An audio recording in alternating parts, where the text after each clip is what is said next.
Welcome everybody to the Vancouver Pro Musica Dorico workshop. So hopefully we do many more of these types of workshops and content in the future. We're trying out a new offering here with this particular workshop, given the current situation with the discontinuation of Finale and more people looking at moving over to Dorico. So about me, I'm Michael Ducharme. I recently completed a Doctor of Musical Arts in Composition just last year at the University of British Columbia.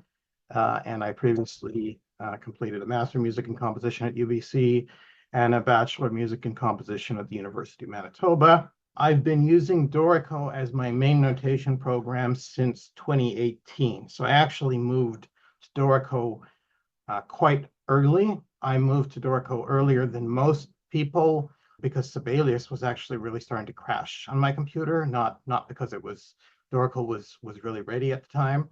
So I had to be rather inventive at actually finding solutions to some problems because I moved to it so early. But prior to that, I used Sibelius from 2012 to 2018, and I used Finale from 2006 to 2012. So I've worked in all three of the major notation packages for several years, and I'm familiar with some of the differences between them. And just about Vancouver Pro Musica. So we're a nonprofit society dedicated to the presentation and promotion of new works by BC composers, our concerts, workshops, educational initiatives, and multicultural partnerships helped to create a strong, vibrant musical community in British Columbia. I would like to acknowledge that Vancouver Pro Musica and this workshop is based on the unceded land of the Musqueam, Squamish, and Tsleil-Waututh peoples. Also, please consider donating to Vancouver Pro Musica. Donations are really important to us for our continued existence. We receive grants, but at the moment it tends to be a very unstable situation. So the donations will allow us to continue to have events like this going forward into the future, and also going towards our Sonic Boom Festival every year, and other such events. So Sonic Boom is coming up in March, and we've currently got calls for scores out that are due at the beginning of September. So composers can submit pieces for Sarah Jo Kirsch with live electronics, solo voice with live electronics, as well as Orchid Ensemble. And there's also a mixed ensembles call and a call for fixed media electroacoustics as a part of that mixed ensembles call. So if you're composing and you live in BC, you should consider submitting scores to those calls. So this is the overall agenda. Most of it is actually going to be not this presentation format. It's really only the first part that I'm going to be using this presentation for, so most of it is going to be very hands-on. So I'm going to start with some Dorico background and concepts, and then we're going to move on to the actual program, and ideally take a short break somewhere in the middle there. Okay, so Dorico background and concepts. So I wanted to include a little bit on this because one of the things that I find that people often get confused about with Dorico, and some of the background things and underlying things in the way the program works, it can seem to not make sense if you're coming from Finale, if you're coming from Sibelius. Certain things can seem to not make sense, and so I've put together a few slides on the background and underlying concepts of the design. Not everything, but certain things that I find come up frequently as questions. So some of the history of Dorico, it actually sort of started with Sibelius. So in 2006, Sibelius Software Group was acquired by Avid Technology, who makes the DAW Pro Tools. And then sometime around the early 2010s, Steinberg, who makes the DAW Cubase, they started to make initial plans to develop a new notation program because they also made a DAW. They wanted to add a notation program to their offering. So it's something that they were sort of actively looking at and thinking about. And then the opportunity for that came up in mid 2012 when Avid Technology, who were at the time in a period of financial difficulty, they looked and they saw on the balance sheet, okay, we've got this London, UK office. It's only used for this one program, Sibelius. So we can get rid of the whole office and expensive office and all the salaries, and that'll decrease our expenses and then farm out development to cheaper developers elsewhere. And so that basically laid off the entire Sibelius team. And so it was fortunate that Steinberg happened to be looking to hire a new team right around this time to develop a new notation program. So they basically hired on the whole Sibelius team wholesale as a big group. A few of them had gotten jobs elsewhere, but pretty much everybody they got. And so they set them to work on developing Dorico. And so it was an interesting situation because they had all spent many years working on Sibelius. There were things that they probably wished they could have done differently. And so they were able to actually try out some of these things in designing a new notation program. And it took 4 years until Dorico 1.0.0 was released. It was a very rough first version. I remember I bought it at first. I thought I would give it a simple piece. So I wrote a piano piece and I tried putting the piano piece in there. And I found, oh, I can't do piano pedals yet in version 1.0.0. So I gave that up and I didn't really come back to it for a couple of years until it had gotten enough features in it because the initial release was quite bare bones and was still missing quite a lot of things. But it took them 4 years even to get to that first release there because of the amount of work that's involved in the design. Music software falls into two major categories: notation programs and digital audio workstations. And of course, we're mostly worried about notation programs in this case, but Dorico has elements of digital audio workstations. And so what is a digital audio workstation? It is a program that is designed for doing basically a final production of a music track. So digital audio workstations, you can work with MIDI, which is virtual instruments, and you can work with audio tracks. Digital audio workstations also frequently include a light notation component as a sort of bonus. They usually aren't very good. They're very limited in terms of what they can do not because of the DAW itself, but just because it's sort of an extra component. It's not really what most people are using the software for. So they don't put a lot of development priority into that. So examples: Pro Tools, Logic, Cubase, Digital Performer, GarageBand, Reaper, etc. And notation programs, on the other hand, designed for creating notated music sheets, scores and parts for live performance, and they are capable of basic playback with virtual instruments for simple demos. So not generally the same amount of control as DAWs. And they don't, in fact, typically include any DAW functionality at all, because it's sort of interesting, even though DAWs frequently include a light notation component, the way most notation programs are designed, they could not include any light DAW components. And so examples, aside from Dorico, Finale, Sibelius, and MuseScore. One of the things that ends up happening is that there are actually lots of situations where composers have to write the piece, have to work on a piece in a DAW and in notation software. And this often ends up being a manual process of moving the piece basically one way in one direction or the other.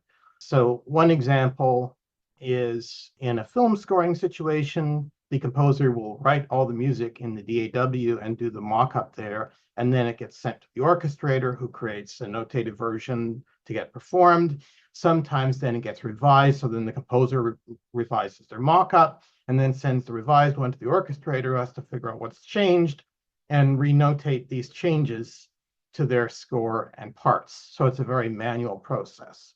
And it's not only film scoring, there's contemporary classical composition. So Zasha DeCastri, for instance, does this. She uses a DAW to basically try out certain aspects of the piece or mock up the entire piece to begin with, because she's got recordings of all these different techniques and things like that. And so she basically arranges these so that she already knows what things are going to sound like and how it's going to flow. And then after she's mocked it up, then she works on notating it. And the other side of things is, of course, mock-ups.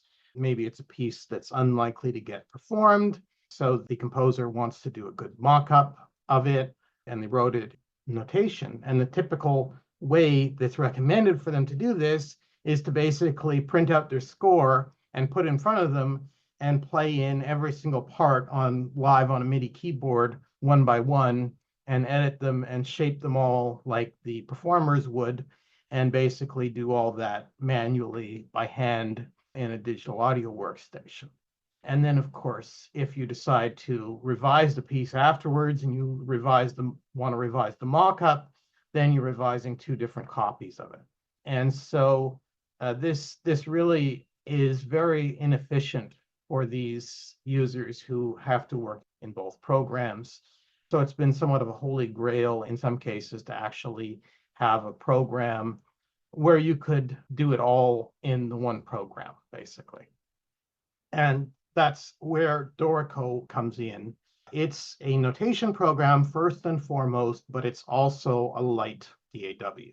So it's a similar idea to how most DAWs have a light notation component. Well, Dorico has a sort of light DAW component. And so what this consists of is virtual instrument and MIDI sequencing, comparable to what you have in a digital audio workstation. Currently, it doesn't support audio clips, but that is coming in the future. They're already planning on that. And it's generally difficult to build even light DAW capabilities for notation programs due to data model and representation differences for music. Dorico is able to succeed with this by borrowing design elements from DAWs that have integrated notation components in them, which is really an interesting approach because there were no notation programs that had successfully implemented DAW aspects, but there were DAWs that had successfully integrated notation program aspects. So they looked at how those were designed so that they could successfully build a notation program that would have some of these capabilities. And the reason that I'm going through this is not necessarily because you'll be using these DAW capabilities, but they actually impact how the program works on a very low level and some of the design constraints of the software. And one of the big differences between DAWs and notation programs is actually the definition of a note. What is a note? It sounds like I'm getting very philosophical here with this question, but it's really sort of a complicated thing because if we look at traditional notation, we would say that these three things here, these circled in red, that these are notes.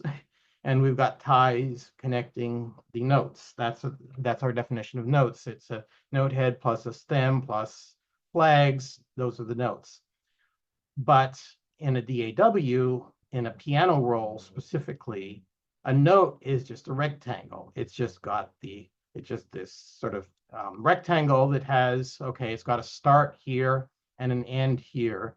And the grid provides this overall structure so that you can see, okay, this is how long this note is.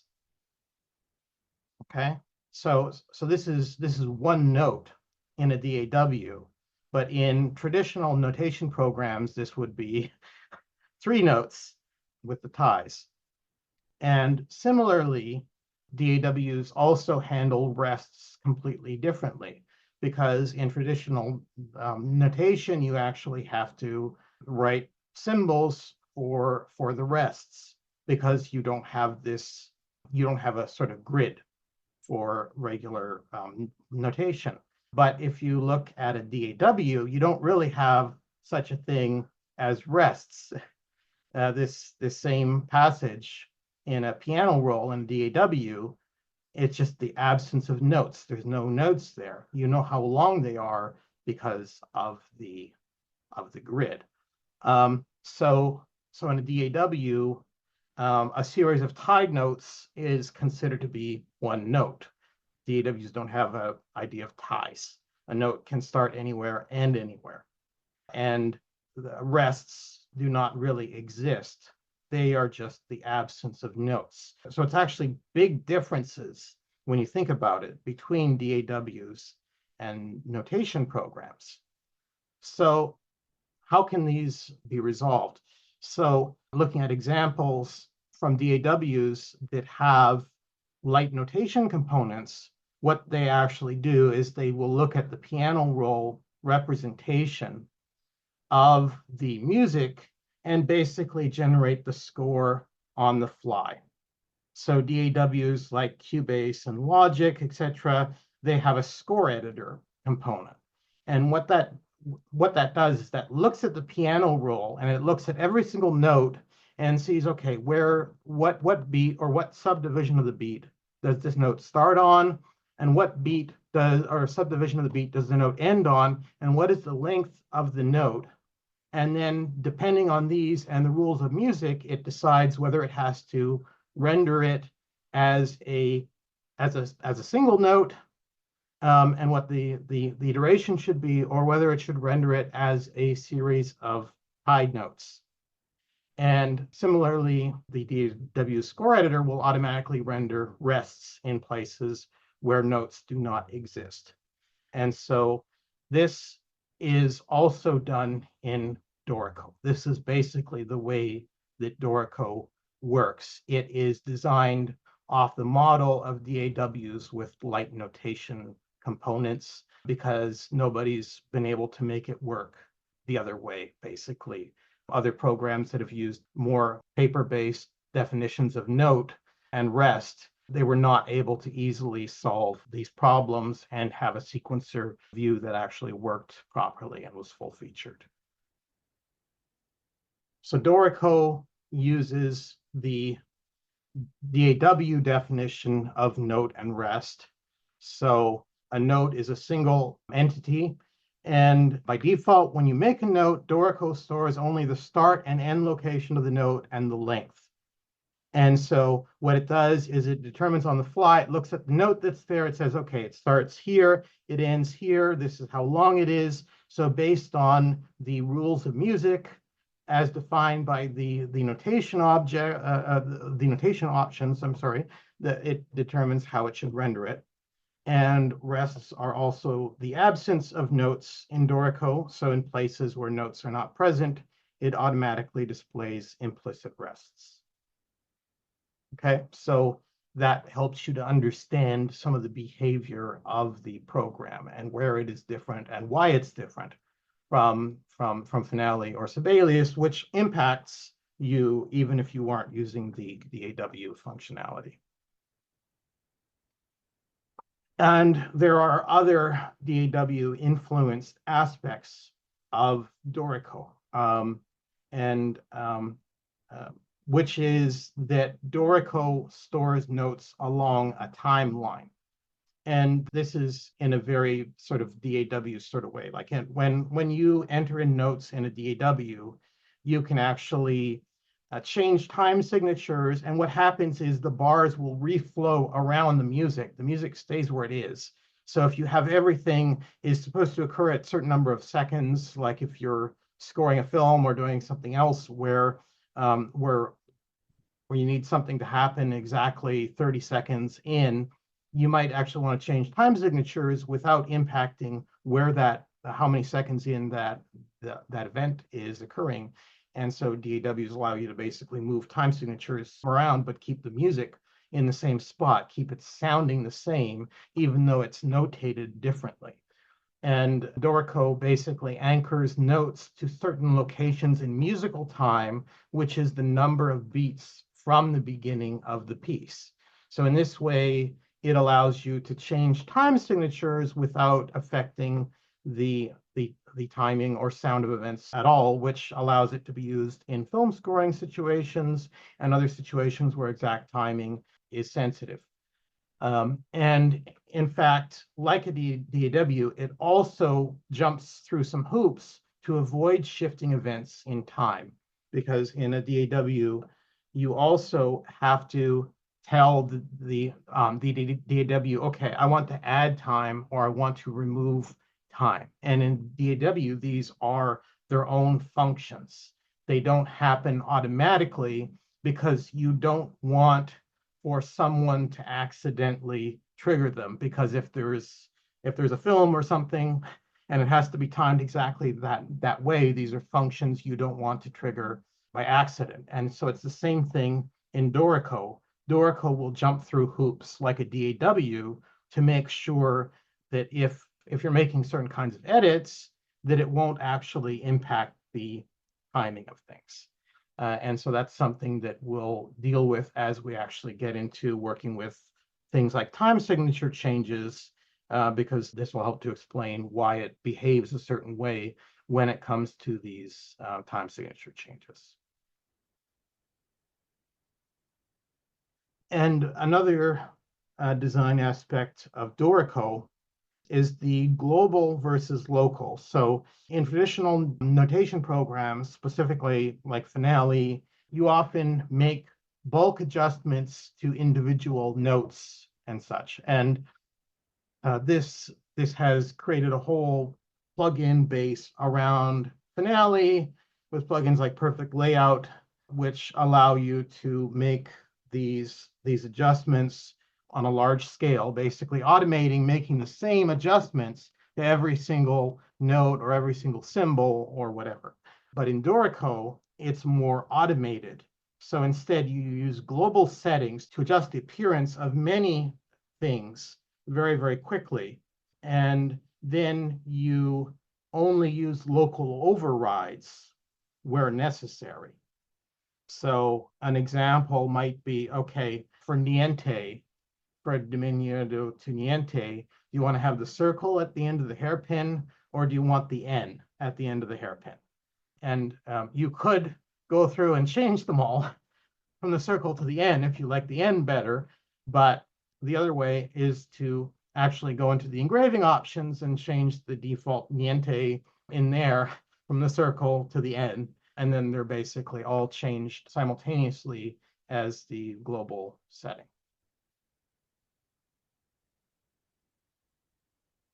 And the global settings in Dorico. So where do we find these global settings? So there's the preferences for the global program preferences.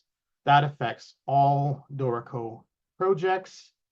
And then there are the engraving options. So that allows you to define how things are engraved by default for the entire project and make changes to those defaults, so you don't have to necessarily go and move tons of things around manually.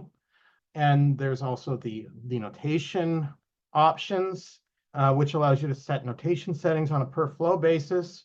So this is where you might make adjustments to how it should make certain rendering decisions. Like for instance, if you have a half note starting on beat 2 of a 4/4 bar, in what cases should it display that as a half note, or in what cases should it show it as 2 tied quarters?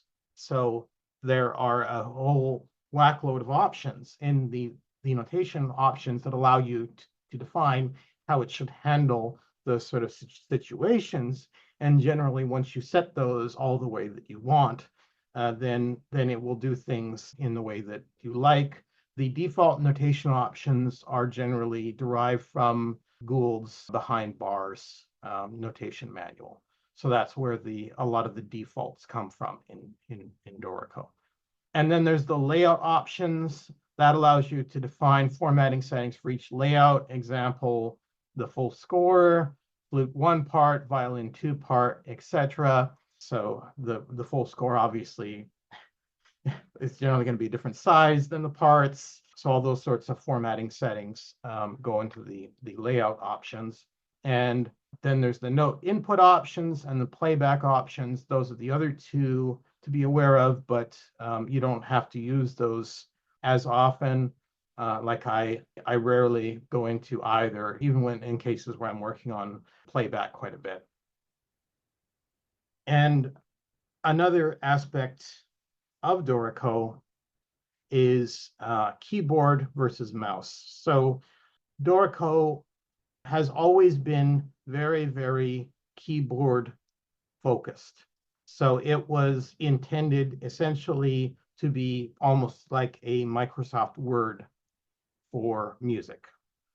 And it was designed for speed of entry. So they focused on the computer keyboard and hotkeys instead of giving mouse users a good experience. Of course, you can use a MIDI keyboard as well. Dorico's support for the mouse has improved. They had to make it improve because of it was actually mostly due to the iPad version of Dorico, because your finger is sort of a mouse. So they had to make the finger work better, because most people don't have external keyboards for their iPads. So they had to add some functionality for mouse users, but still the mouse is best suited, I would say, for tasks like navigation and scrolling and making selections, whereas the computer keyboard is best suited at doing most other things.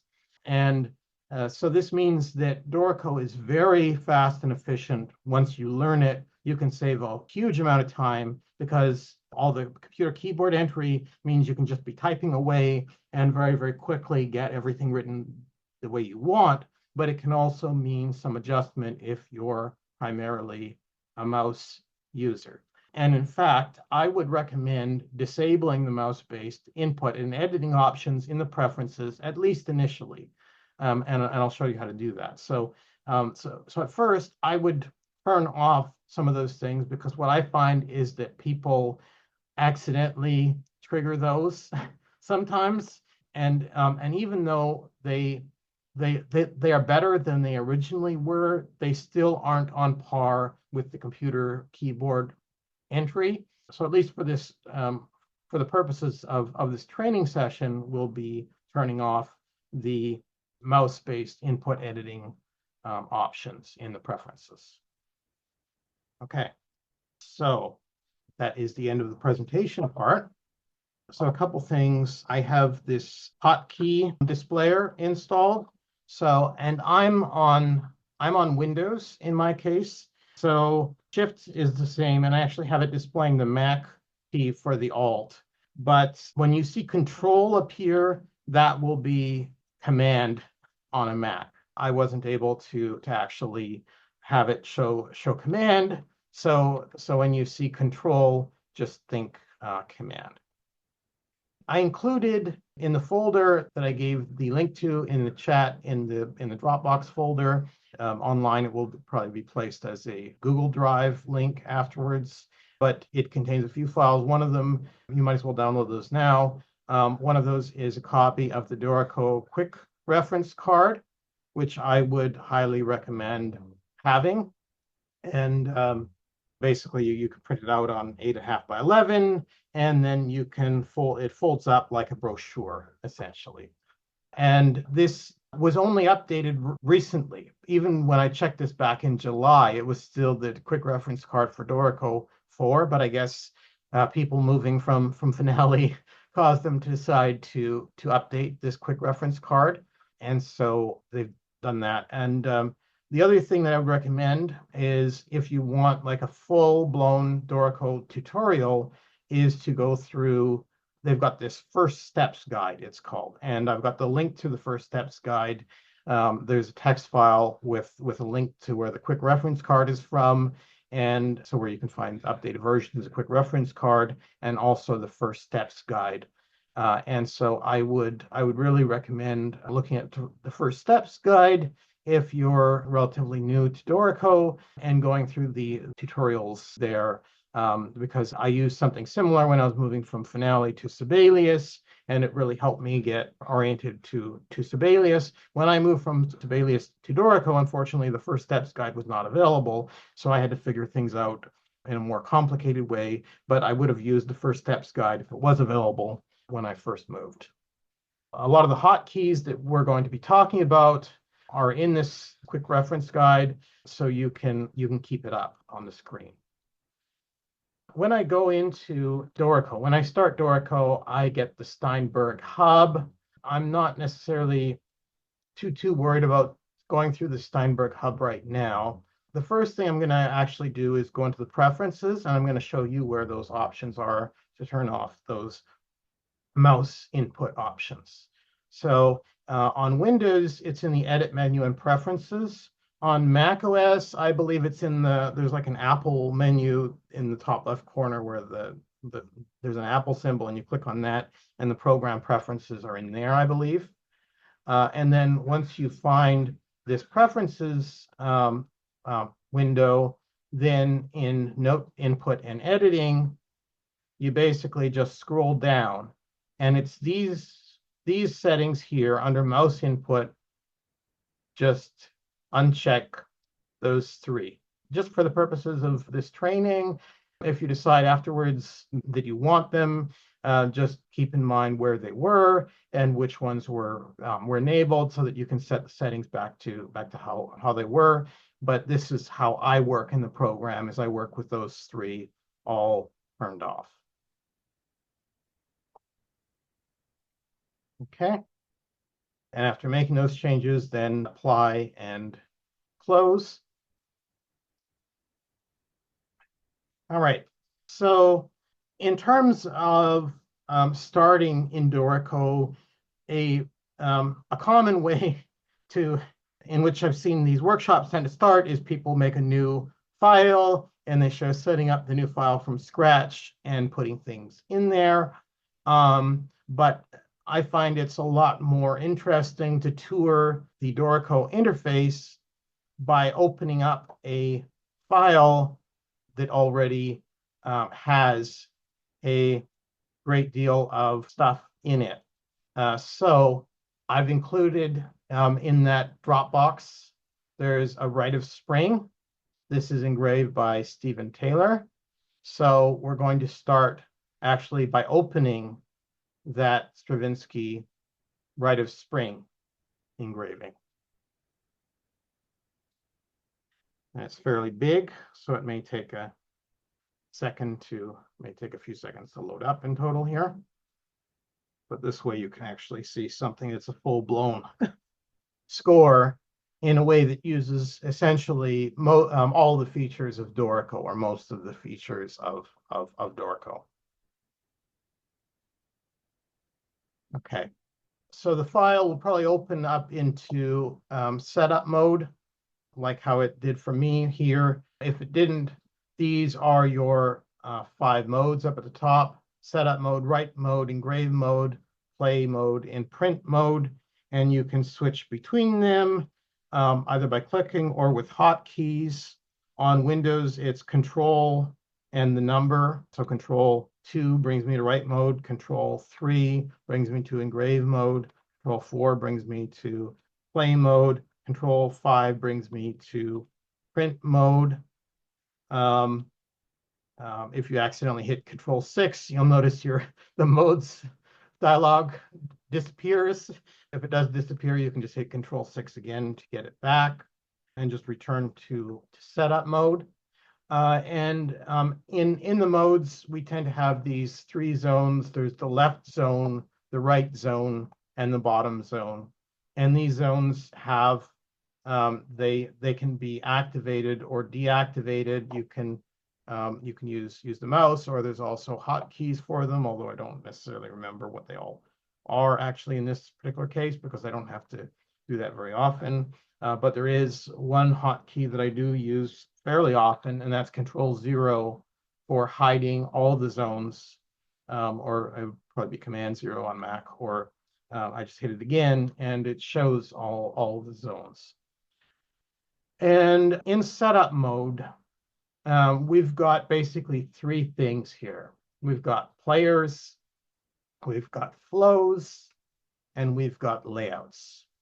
The players panel is in the left zone, the flows panel is in the bottom zone, and the layouts panel is in the right zone. So the players panel contains a list of basically players and the instruments that they are playing. The layouts panel on the right contains a list of your layouts, and your layouts are basically your score and your parts. And you can, in fact, have multiple full score layouts with different settings, and you could even do like a special part. If one player wants to also see another player on their part, you could actually do things like that.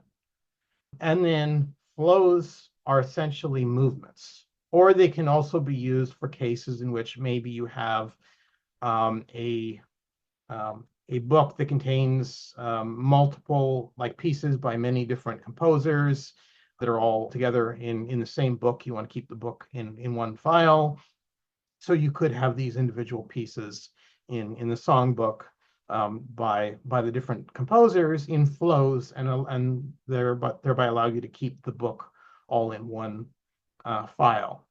And the third use of flows is actually for doing things like worksheets and things like that. You could actually have flows as individual worksheet exercises, and then you can actually position these flows the way you want. So in fact, one unusual way that you can use flows is you could use flows for things like Lutoslawski style aleatoric music, where you have the players playing at different tempi in relation to each other. You could actually have those as different flows and display them on the same page, and that way they could be different lengths and do other things like that.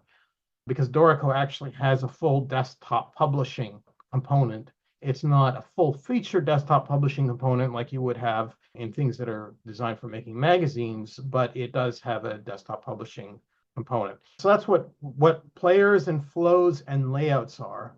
And one of the things that you will need to understand is that these three are interrelated. So meaning players are linked to layouts, and players are also linked to flows. And flows are linked to both players, and they're linked to layouts. So all three are actually linked to each other. So actually, Dorico allows you to manage these links from either the player perspective, or the flow perspective, or the layout perspective. So here's how that works. Here are the players I have on the left-hand side. And here, this is bright blue. So this is showing that this is selected. And then what happens is when this is bright blue, you can see what I get in the bottom here. In my flows, you see how I've got those check boxes for the flows? So that allows me to actually choose which flows should be associated with this player. Like maybe that player is not involved in one of the flows. So I could actually uncheck the player from the flow to remove the association of that player from that movement. Or here in Piccolo 1, in terms of, okay, what layouts should they be linked to? And here I've got only three things checked, because by default, you don't want the piccolo to show up, say, in the violin part. You only want the piccolo to show up in the piccolo part and in the full score.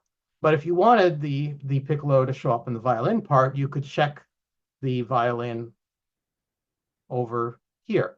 But it may not be the most comfortable, depending on what sort of edit you're doing, to always start by selecting the player and then choosing these things over here. So they actually do this sort of three-way thing. So if I click on somewhere in the flow that's not the checkbox, so if I click somewhere in this blue area, it turns bright blue. And now I'm able to configure from the perspective of the flow what players are included in the flow. So now I get checkboxes here where I can choose from the perspective of the flow what players are included and what layouts are included. And similarly, if I click on the layout, I get from the perspective of, okay, for this layout now, I want to manage what flows are linked to it and what players are linked to it. So it gives you these three different ways of doing it, not to make things complicated, but because depending on what sort of edit you want to make, one way may be easier than the other.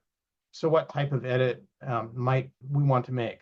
So suppose the Piccolo 1 player, maybe they want to see the Piccolo 2 part in their part as well. Something unusual, maybe they play with the Piccolo 2 in this weird way and they want to see that. Okay, so they ask for a special part where they can see the Piccolo 2 part.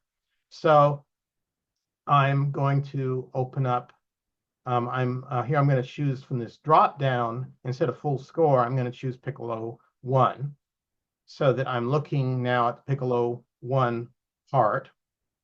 And I'm just going to zoom out a bit here using this zoom control in the bottom right-hand corner. Okay. And here is the Piccolo 1 part. And so you want to make sure that Piccolo 1 is selected on the right-hand side here under layouts.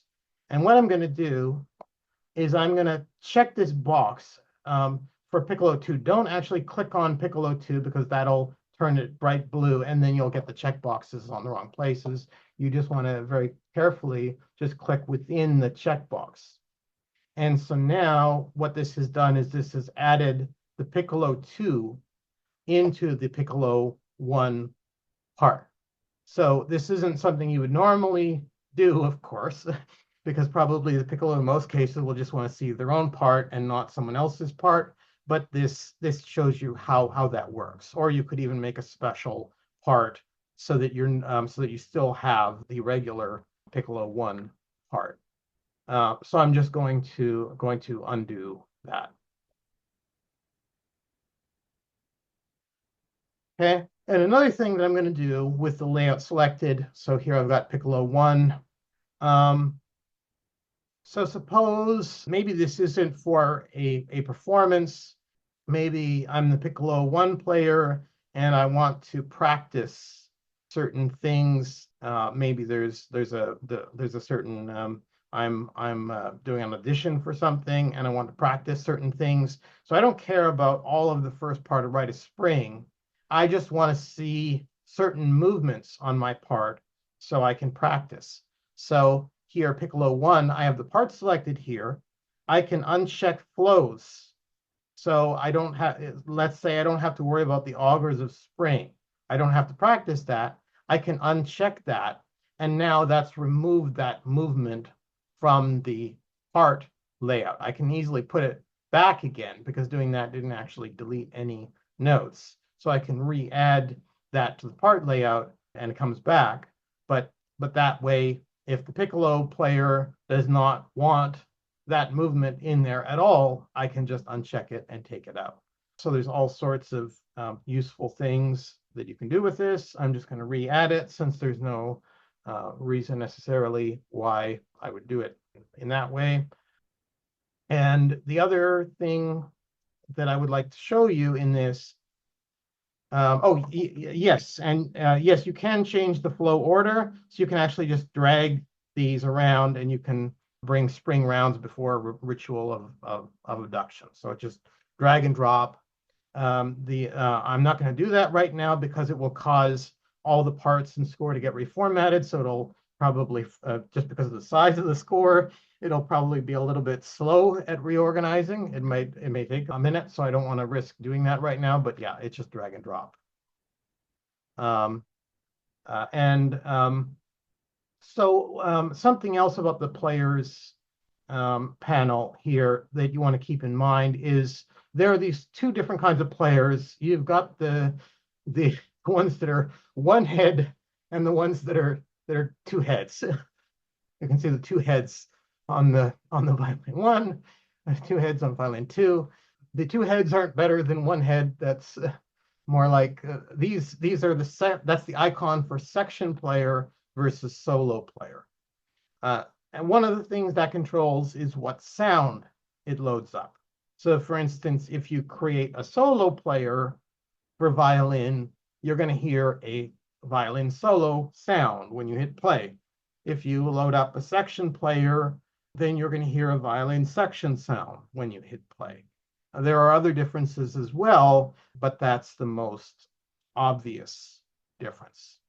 And the other thing to keep in mind is that these are not only the players, but they also store information on the instruments. So some of these players are doubling. So here, if you can see these chevron icon, these greater than symbols, these chevrons. So if I click on the chevron next to clarinetto piccolo D and clarinetto piccolo E flat, you can see it expands, and I can see that they're holding two instruments, whereas oboe 4 player is just holding one instrument. So this is how you handle doubling performers, is you basically give the performer two instruments. So they're holding both instruments. And that way they are included on the same part. It automatically does those changes. So that way that's how you can add multiple instruments to a player.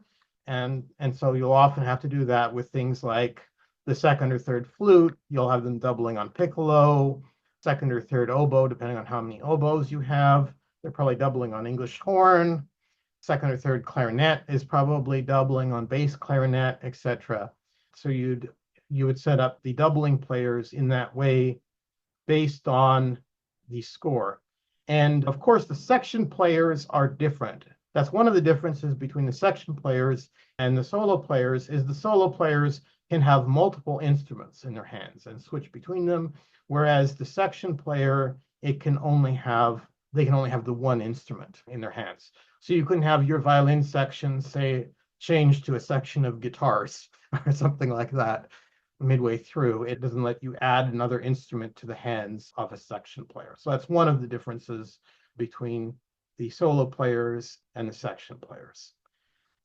Another advantage that this split of player into instruments makes certain things easier in certain cases. Like, for instance, suppose you actually needed a different player to play that instrument.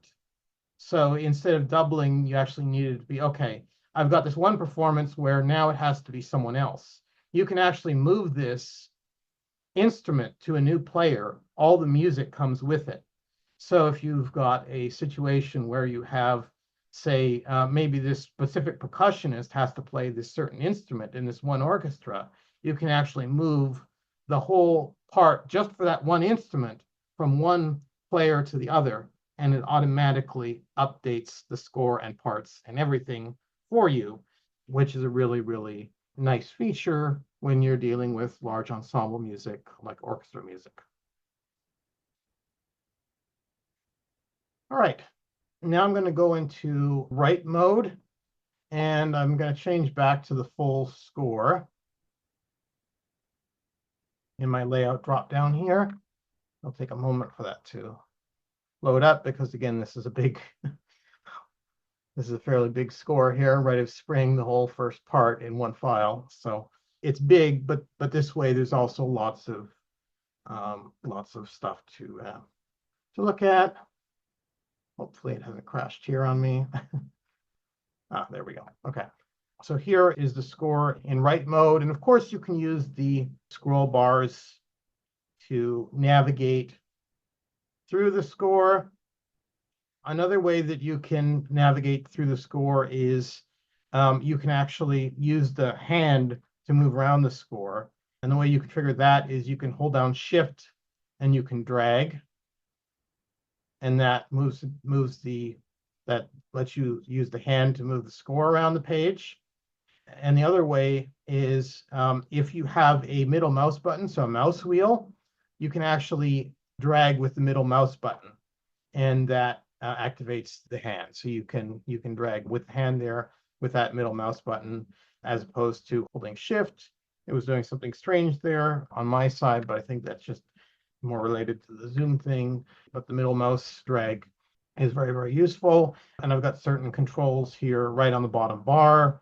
I'll talk about this afterwards, but concert pitch and transpose pitch, so I can very, very easily change the current view for this layout between concert pitch and transposed pitch. And then the other thing down here is page view versus galley view. So right now we're in page view, and the page view may not show you everything. It may not show you all the staves, because you can have staves that are hidden. So in this case, this was formatted like a study score, where whoever where the person who made this, it was Dr. Stephen Taylor. You can download this online. If you search for Rite of Spring Dorico, there's a scoring notes article where you can download the second part of this as well if you want. But Dr. Stephen Taylor made this, and here it's set for hiding the staves that aren't in use, and also automatically condensing. And I'll show you the condensing feature afterwards. But basically, the condensing feature will automatically create a condensed score for you, and it will be automatically updated. So that way you still have individual parts for like flute 1 and flute 2, but they can share a stave in the score. And when you update the parts, the score will automatically update. And I can click here to go to galley view. Galley view is sort of a flat, long view. In Sibelius, it was called panorama view, I believe. And in Finale, I think it's called scroll view. And I didn't actually use this view very often in Finale or Sibelius, but in Dorico, I use it all the time. And it's very, very useful because it shows you all the instruments. And it also shows you, for the players who are doubling, it shows you all the instruments that are in their hands simultaneously. So you actually have to use galley view for certain things. Like, for instance, if you have a doubling player on an instrument, you need to have them switch to another instrument. You actually have to do that in galley view. You can't do that from the page view. So there are certain things that you actually have to do through the galley view that you can't do through the page view.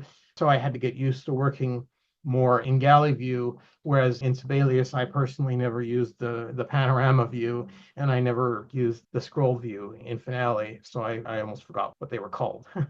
So that's the galley view, and of course there's other controls here for zoom, showing you how many pages across, etc. I'm going to switch back to the page view here. Yeah, again, it's a little bit slow because it is the Rite of Spring, and it's all that first part in one file. But you could make it work faster, actually, by disabling the playback engine temporarily while you were working on a file this big. So that's something else you'll want to keep in mind too when you're working with a large number of flows in one file like that. And engrave mode. So engrave mode is where you do your page layout things. So what if you want to override sort of what bars are on what system, what bars are on what page, you can do that here. You want to make manual note spacing adjustments, you can do that here. You want to nudge a dynamic over a little bit, just a hair in one direction, like a micro adjustment, and you can do that here. You want to make manual adjustments to the shape of a slur, you can do that in engrave mode. And as I said, it's got like a full sort of desktop publishing thing. So it keeps the layout separate from that. So we'll be going through engrave mode afterwards. I'm not as worried about play mode. I won't really be dealing with that in this. And print is obviously for printing, but it's not only for printing, it's also for exporting graphics. So if you want to export to PDF, you do that actually by going into print mode. And instead of selecting printer, you would choose graphics. And then after you choose graphics, there's an option for PDF, or there's also other image formats that are available aside from PDF there.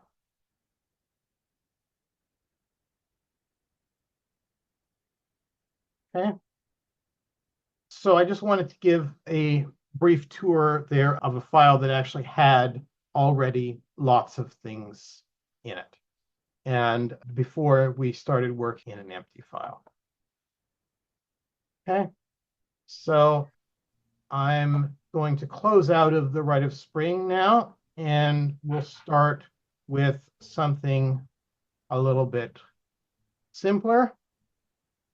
So we're going to make a new file. And in fact, I don't want to use any of the wizards or anything like that. And in the Steinberg hub, when I choose create new and I go empty, if I do this, it actually pre-configures a bunch of things for me. And usually you would want to do this. Usually you want to use this method to do it, but I actually want to show how you would do those things manually if you don't use this, because you might end up in that situation. So instead of using this create new empty, what I'm going to do is I'm going to go into the file menu up at the top and just hit new. And that gives me just a completely empty new file. Okay. And so by default, I get a full score layout. I get one single flow called flow 1. And I get choices for adding single player, adding a section player, adding an ensemble. And by default, it shows the options to add them here when you've started up a new file. But if you need to add them to something that already has players, they won't appear here. This is just to get you going. Instead, you got to click on the little add single player or add section player down here. So let's add a flute, clarinet, piano, violin, and cello. So I'm going to choose the option to add a new single player.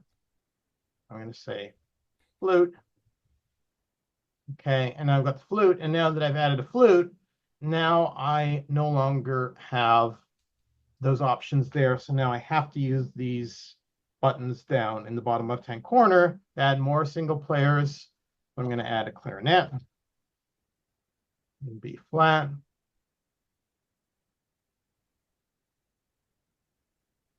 Add a piano.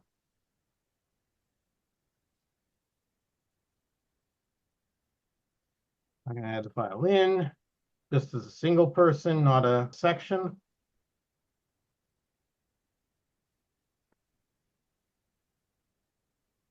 And the cello.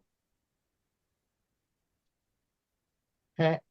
And when I add those players, it automatically makes parts for them. So you can see here, I've got all those parts there. And by default, you always need at least one flow. So if you have no flows, then you have no music at all. So you always need at least one flow. But you don't necessarily want it to show the title if you're not using flows in the project. And so we want to make some adjustments there. When you use the create empty on the main screen, there's a checkbox there for this. This project will use flows. So if you're creating it through there, you can simply uncheck that it won't use flows. And then what that does is that automatically hides this heading, but I can do it manually very, very easily. The way I'm going to manually hide this heading is I'm going to click on the full score up here, and I'm going to right click on it and go into the layout options. There's actually multiple ways of getting into the layout options. You can use the hotkey, Control-Shift-L, or it would be Command-Shift-L on Mac, or in the library menu, you can go into layout options, but I often, while I'm here, I often just right click on full score and go to layout options. And then it already has full score selected in the layouts because I right clicked on it there to get there.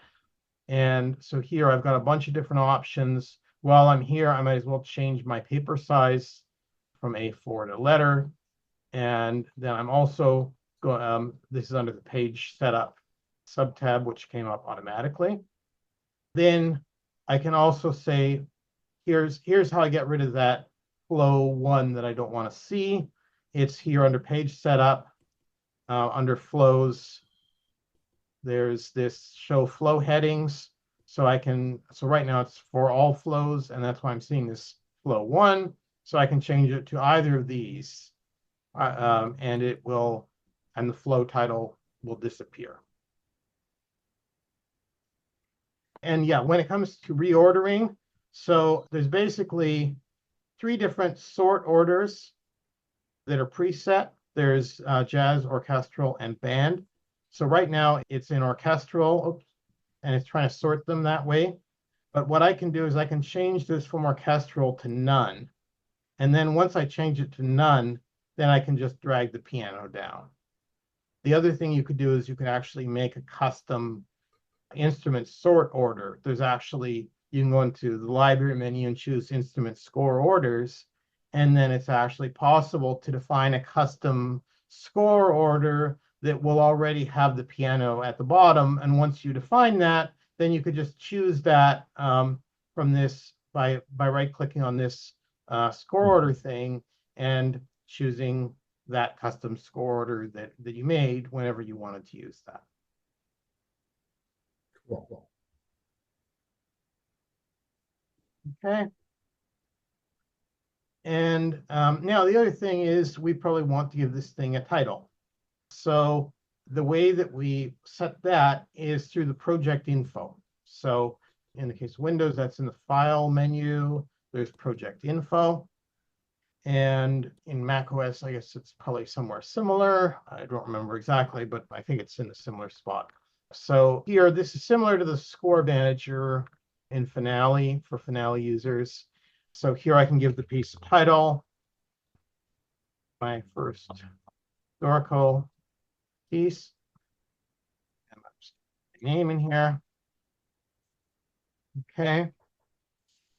And so when I click apply, you can see it automatically shows that there.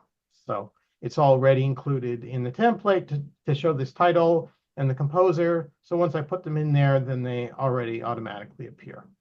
And in fact, it's possible to define that information for every single flow if you want, because as I said, it's possible to use this to do like a songbook that's a compilation of songs, pieces by different composers.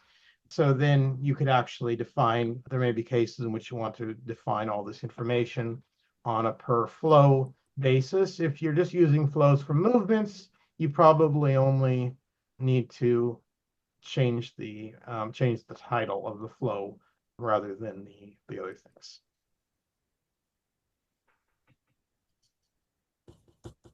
Okay. So that's the setup mode. I'm just going to save what I have so far.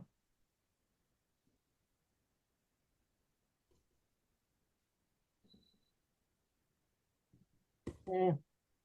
Save this as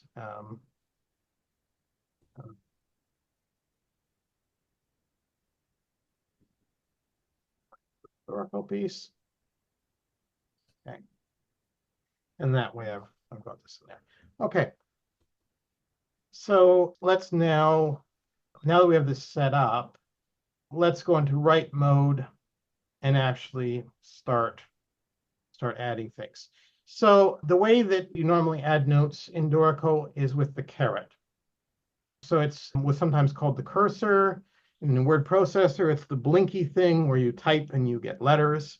Because again, this is designed to be like Microsoft Word, basically. And so how do I activate the caret? Well, there's multiple ways. One is that you double click. That's the mouse way. The other way is you can single click on something like a rest and press the enter key or the return key on the keyboard, and that activates the caret. And there's a third way with Shift N. Okay, and the reason why the Shift N occurs, I hardly ever use Shift N.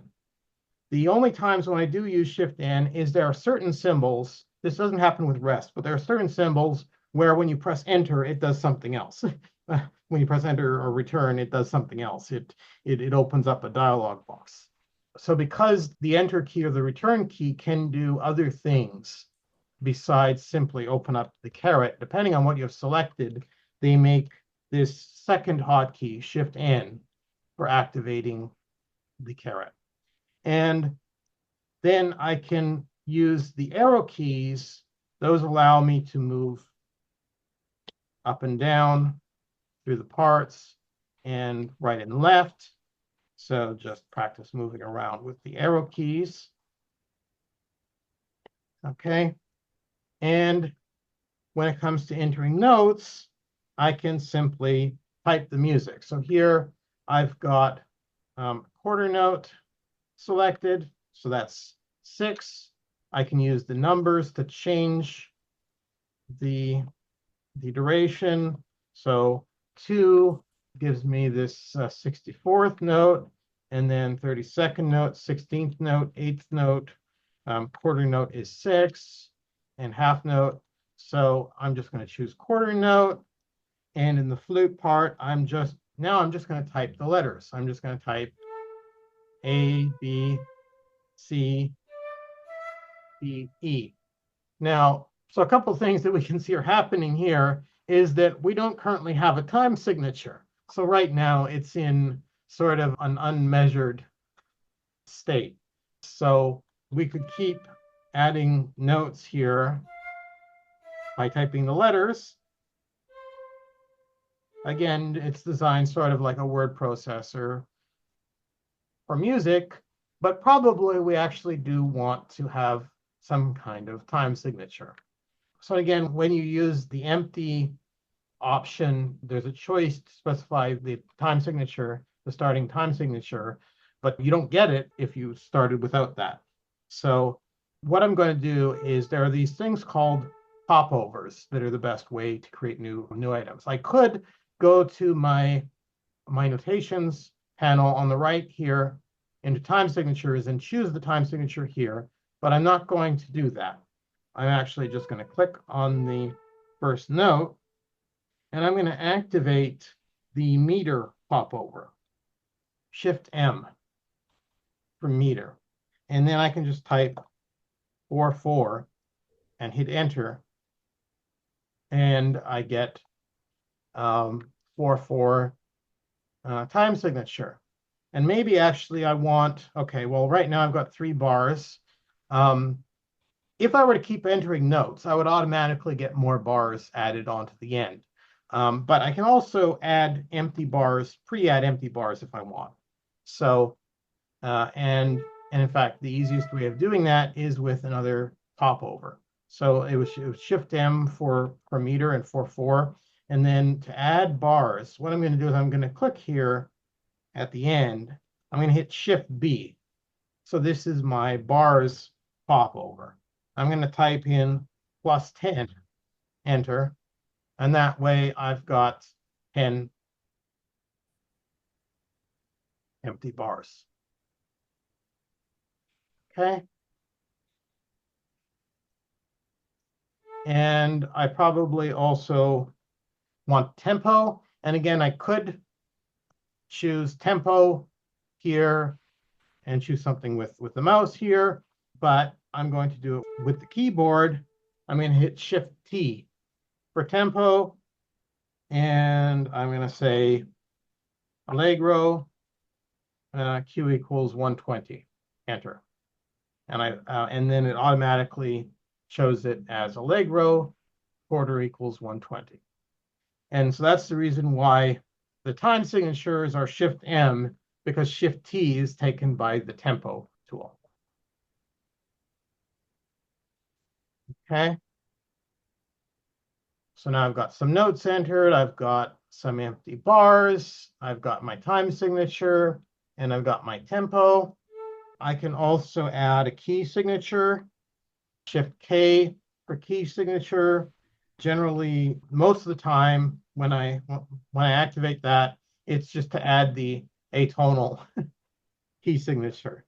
So Shift K for atonal, because I don't want it to be in C major, because otherwise, if I open up the clarinet part, it's going to have 2 sharps in the key signature. I don't want to have them have 2 sharps in the key signature if it's not in that key.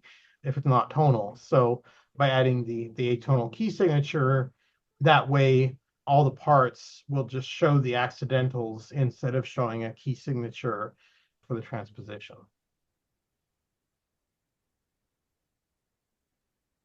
Okay. So I entered some notes here, as I said. So let's take a closer look at this process. So how exactly is this working? Here on the clarinet, I'm going to change to a half note by hitting 7. And I'm going to add a half note on the downbeat. And so what this is actually doing is kind of interesting. I'm going to open up the bottom panel here. And by default, I get this properties panel, but I don't actually want the properties panel at this moment. I want to open up the key editor. And this is the sort of DAW view in Dorico. So here you can see the piano roll representation of this half note.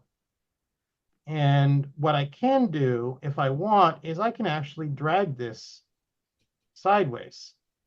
And you can see it's automatically changed from displaying it as a half note to displaying it using these ties, because it realizes, oh, now it's syncopated, so I can't show it as a half note anymore. To be correct, I have to show it with these ties. But it's not changing the note itself, because again, by default, it only stores where the note starts and where it ends and how long it is.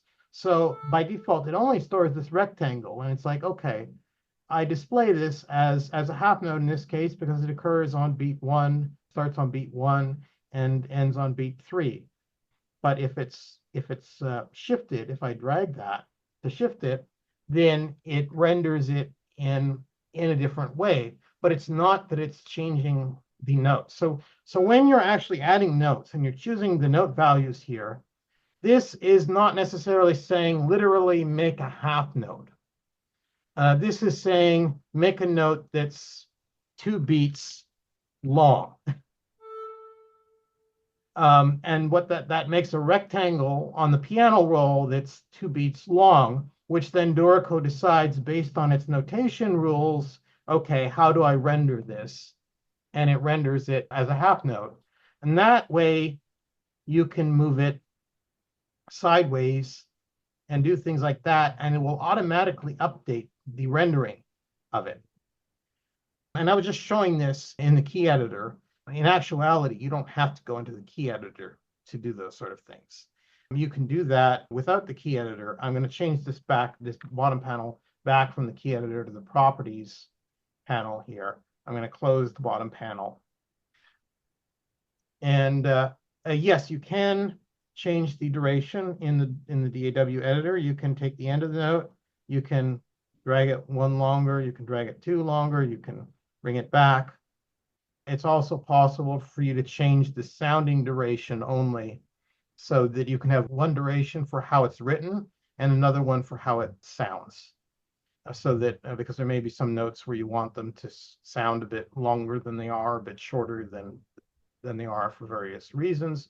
And so you can do that by modifying the played duration there as opposed to the notated one.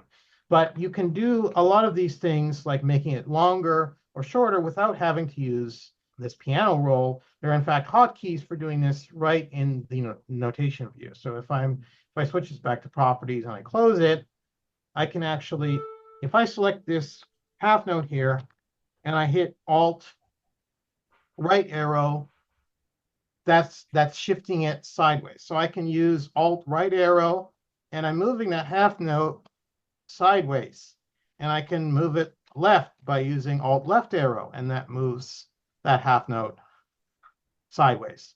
Okay, and it moves by the rhythmic grid value. So this thing in the bottom left-hand corner of the screen controls your rhythmic grid.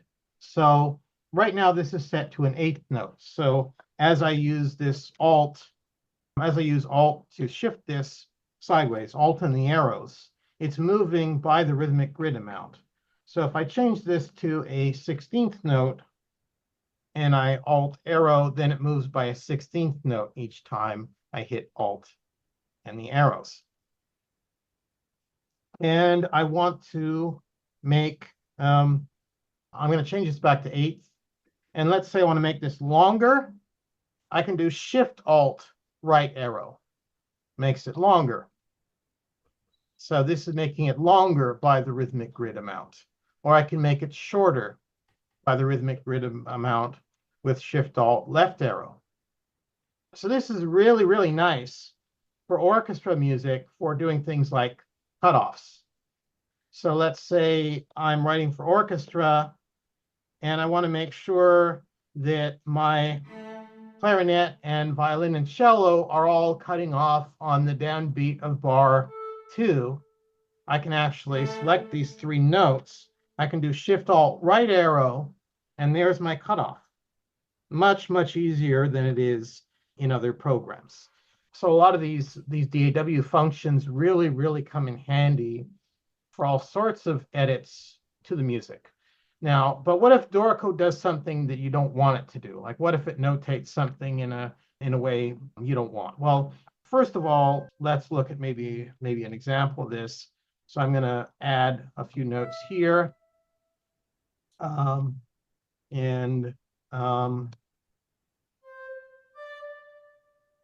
Okay. And maybe I feel, okay, this is a little bit too, so it's defaulting to doing this because of the 8th notes here. If I just had a quarter note here, it would show it as a half, but it's changed it because of the 2 8s here. It thinks, okay, this is now getting complicated enough where I should show it at the half measure. But maybe I don't agree with this. So I can go into my library menu and notation options, and in note grouping, this is where all the options are. I could try and fix it through here. And this would be one way. This would be the first thing that I would generally try. But in some cases, you might also find that it's not possible to get what you want exactly automatically.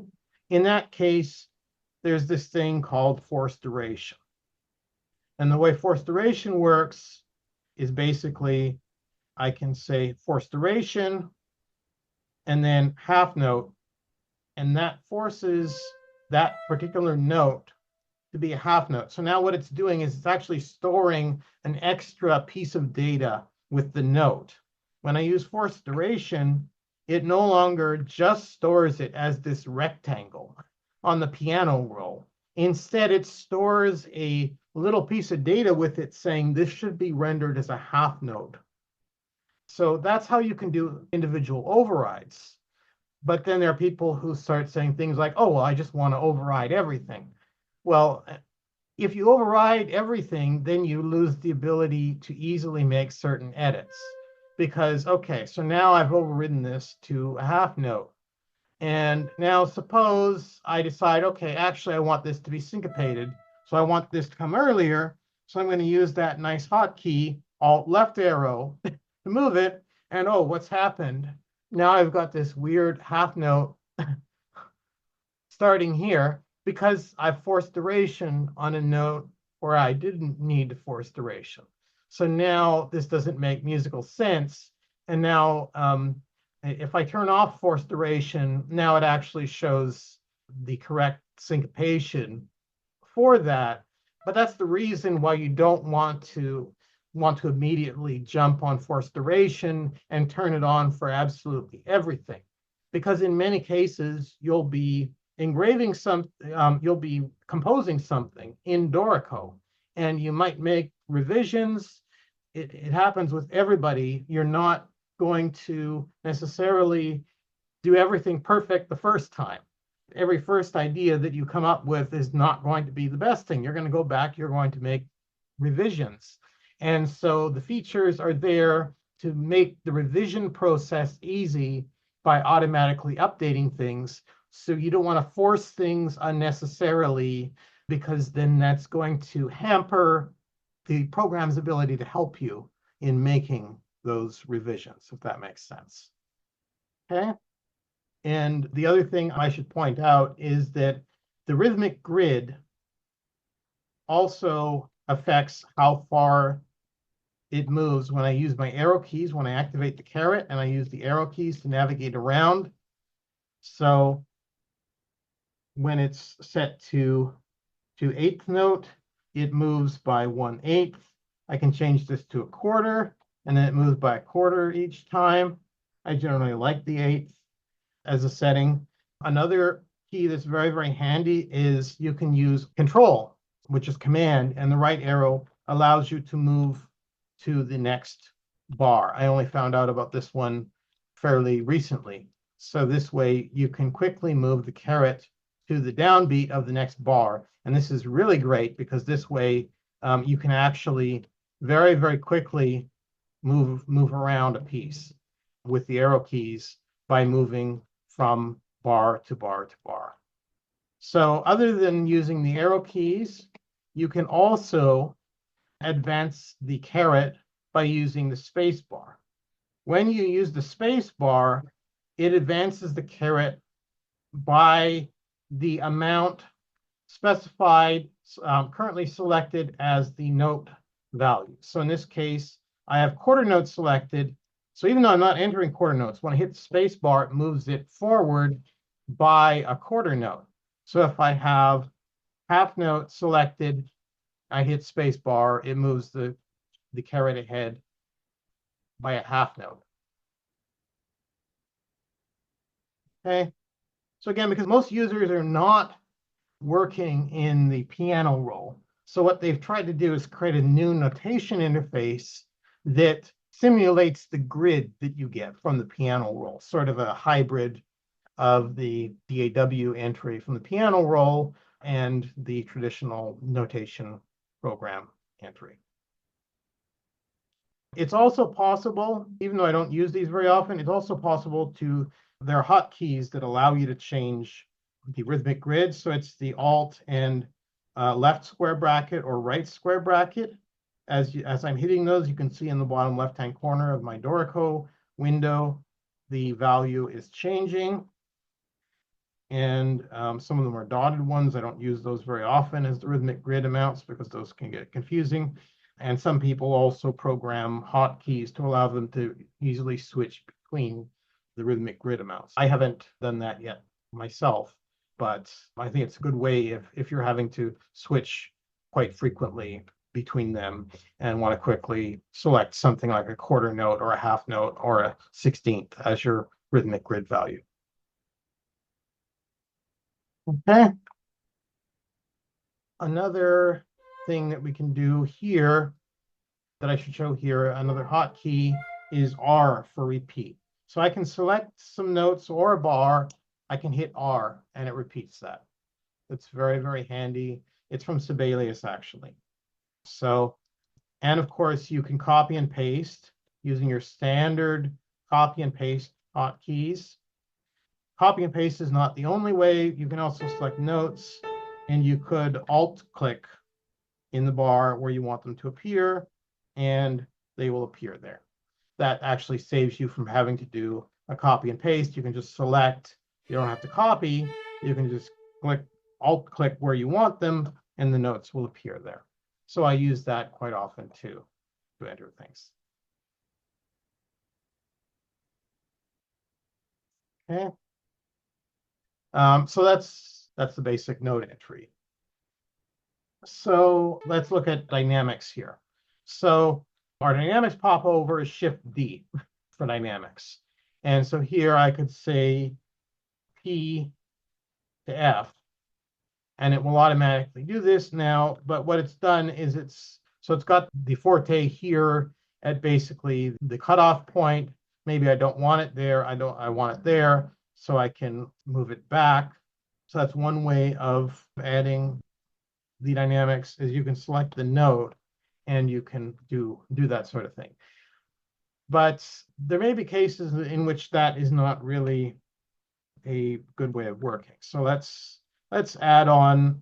What I'm going to do is I'm actually going to choose the option for a double whole note.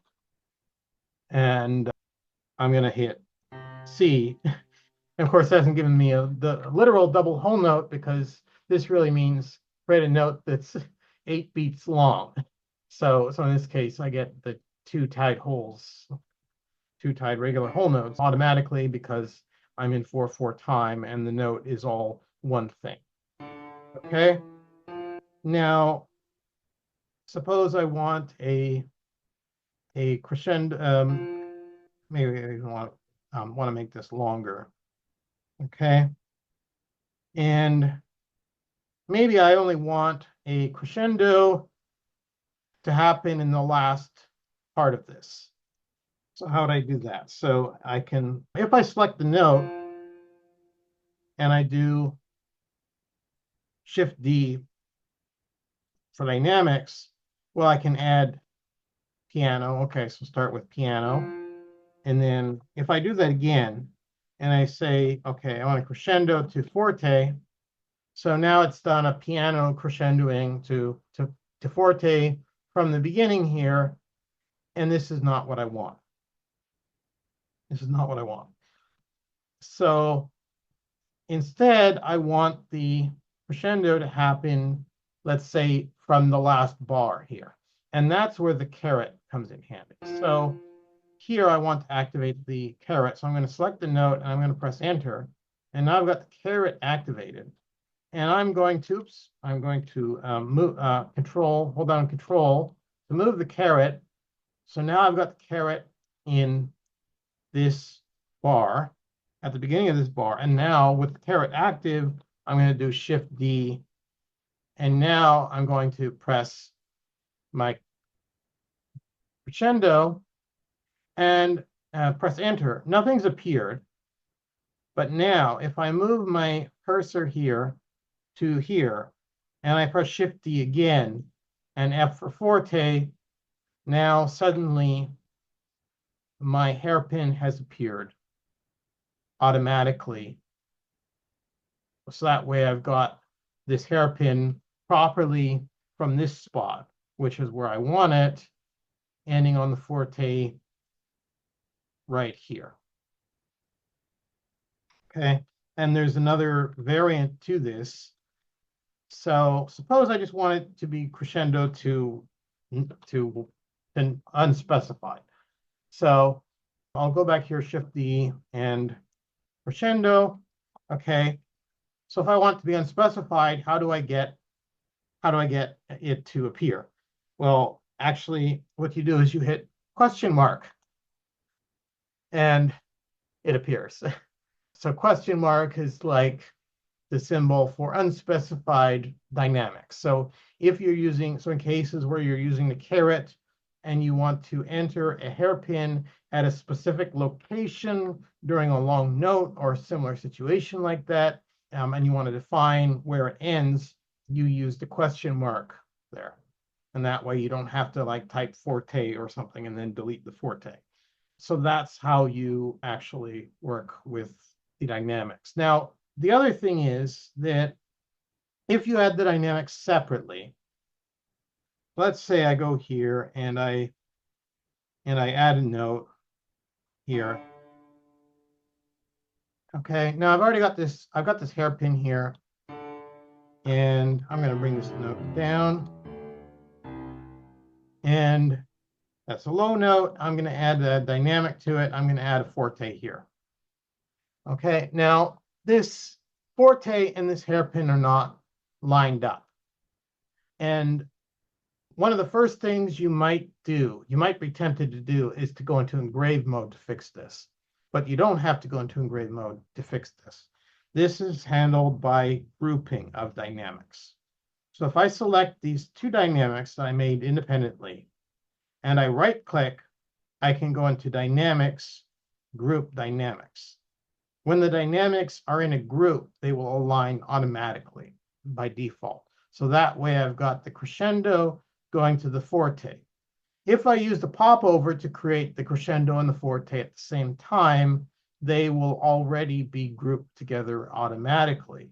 But if I create them at separate times, if I add the crescendo first and then I go back later and I add the forte, they aren't going to be grouped, and so then they aren't going to align with each other properly. So if I want them to align, I will want to group them. That way I don't have to go into engrave mode and do it.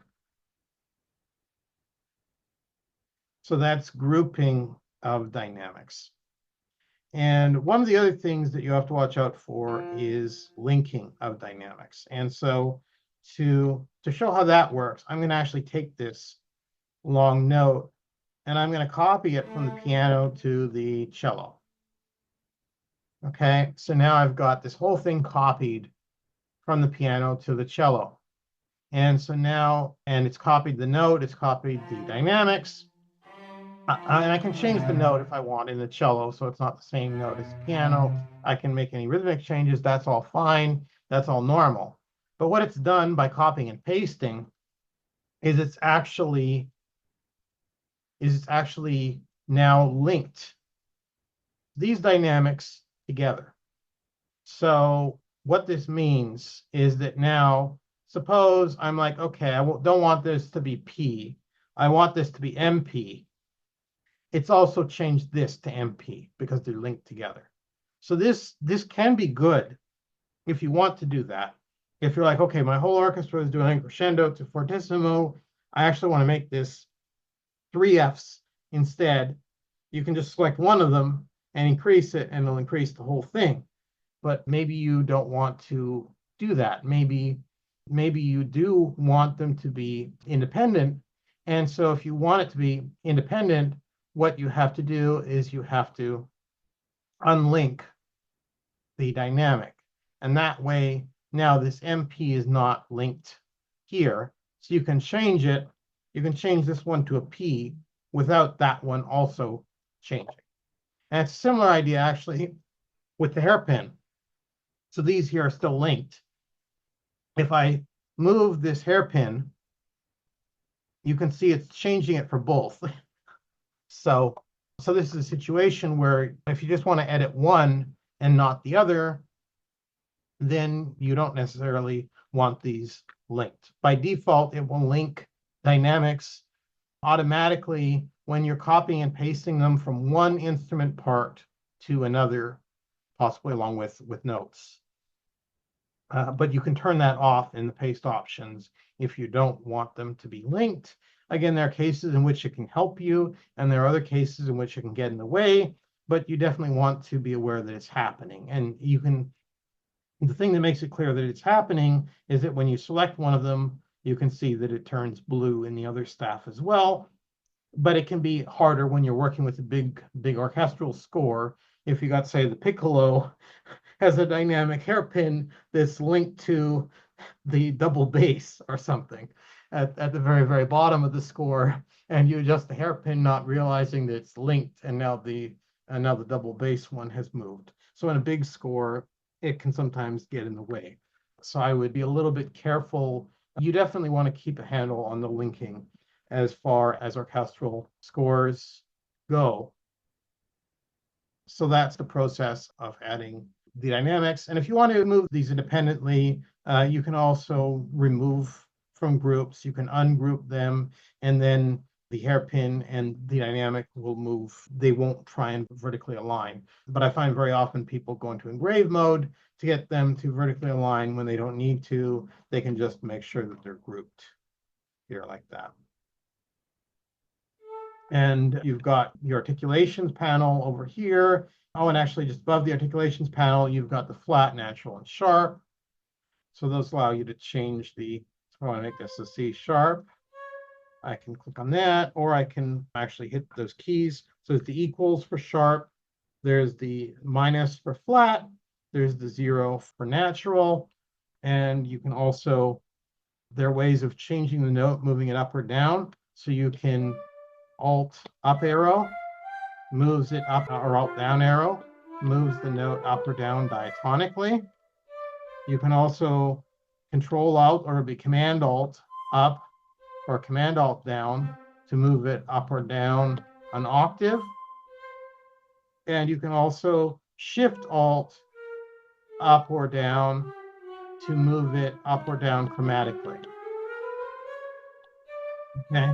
And also you can, if you want, you can go into the key signatures and create a 24 tone equal temperament key signature to get quarter tones, and then it'll actually move through the quarter tone accidentals in that way, and you'll have extra accidentals available for all the quarter tones, and it plays them back by default as well. You get proper quarter tone playback automatically without having to do anything. So that's really, really nice if you're working with microtonal music. But over here in the articulations panel, you've got things like the slur, but again, I wouldn't normally hit this. Normally what I do is I select the notes and I hit the S key on my keyboard. So if I want to slur here, I select those 3 notes and I hit the S. Maybe I want an accent on this note, so I click on the accent. So the articulations here are fairly straightforward. Staccato. Okay, so your basic articulations are here. The more complicated techniques are going to be accessible in the playing techniques in the panel on the right-hand side here. So this is the notations panel, it's called, with all these options here. This is the notes panel on the left in write mode, and it's the notations panel on the right. And then in the bottom panel, and in most cases, you'll have this properties panel open, even though you don't often need to do things in there. But here, if I open up the playing techniques panel, here I have all my choices for playing techniques. So maybe I want senza vib. I can click on that. So you can add your own techniques in here. And also, you can add these with a popover, with the keyboard. So it doesn't necessarily show you how to add them with the keyboard, just looking at the list here, unfortunately. But you can go into the library menu, into playing techniques right here, in the library menu up at the top, playing techniques. And then when you go in here, here is your list of playing techniques. Here you can see all the categories that you have on the left-hand side. It's those same categories that you have in this drop down. And so here are the techniques that are available. You can add your own if you want. But for each technique, there is a popover text. So that shows you what you would type in the playing techniques popover to get that. Very often they're fairly straightforward. So consort is a popover text currently set for that. So if I hit Shift P for playing techniques, I can just type consort, and that adds the consort technique. If I'm actually adding consort many, many times, and I don't have to type out the whole word consort just to get that to appear, I could actually go in and make it something very short, like CS as the popover text. So you can customize these. You can add your own techniques. You can customize the popover text. So that way, if there's certain techniques that you have to add quite often, you can give them a nice short popover text to make them very, very quick and easy to add. Okay. So those are your techniques. And then there's also lyrics, which is Shift L, and then you just type the words.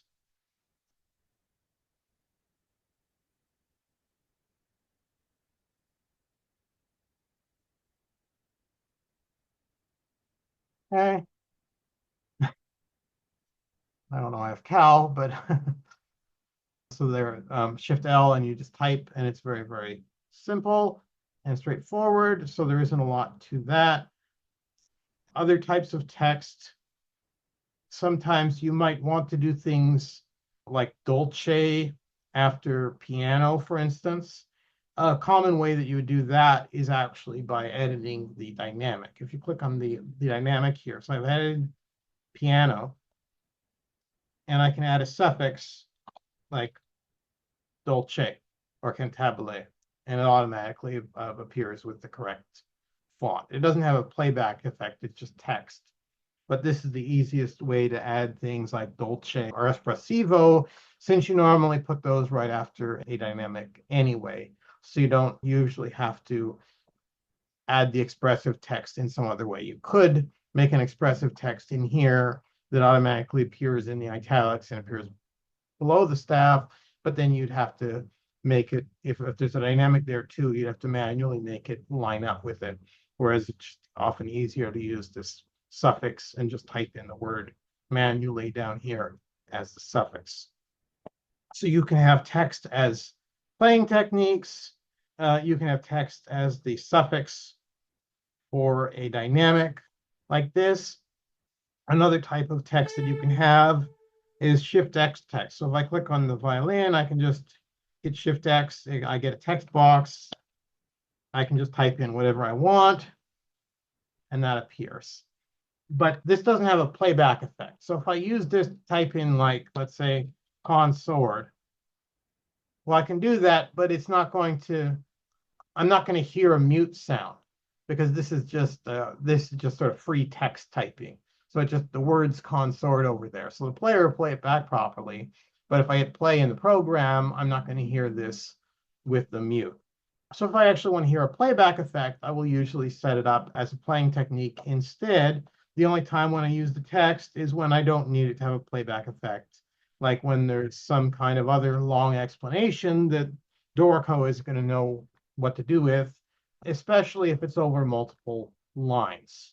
That's because this actually creates a box. So I can hit Shift Enter and then make another line of text. And it's also possible to add a border around a Shift X text box.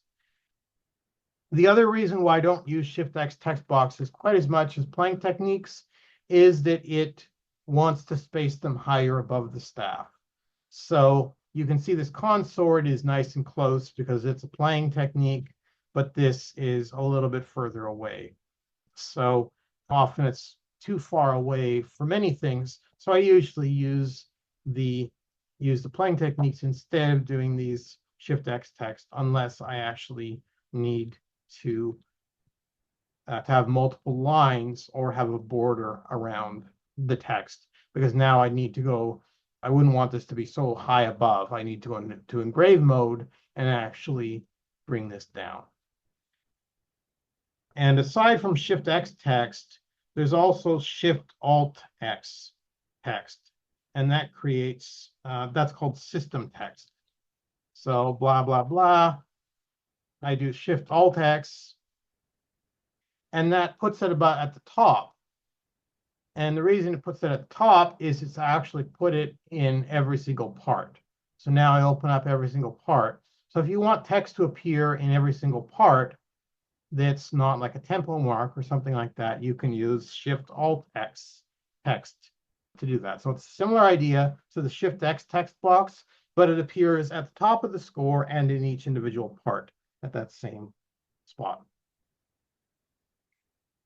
One thing I forgot to mention before actually is the jump bar, which can be used. I always forget about it because it wasn't in older versions of Dorico, but you can activate the jump bar and then you can type in what you want to do, like ungroup dynamics or something like that. And then or remove from group. Yeah, remove dynamic from group. And so now it's removed those from the group. So now it's no longer trying to align them. Because you can do that by right-click dynamics, remove from group. But if you're a fast typer, it might be actually a little bit faster to use the jump bar for that. Although actually, what I use for that sort of thing is I've got one of these. I'm not sure if it's going to appear properly, but Stream Deck, Elgato Stream Deck XL. So I don't use this for things that are very, very easy to do with a mouse and keyboard already. I use this for features like grouping dynamics and ungrouping dynamics, where I have to go into like a right-click menu to access that function. If it's something I have to do often, I could assign it to a hotkey, but that's what I like to use the Stream Deck for, is I can program a button on here that will automatically do that. There's a template that it already comes with that you can buy from Notation Central. It's called the Notation Express Stream Deck template. And the other nice thing about the Stream Deck is that the way it integrates with Dorico when it's using the Notation Express template, it actually talks to the API on the back end instead of using hotkeys, because some of the Stream Deck templates work by actually sending hotkeys. The problem with sending hotkeys is if you've changed your hotkeys because you prefer a different hotkey, then the Stream Deck button is no longer going to work like it should.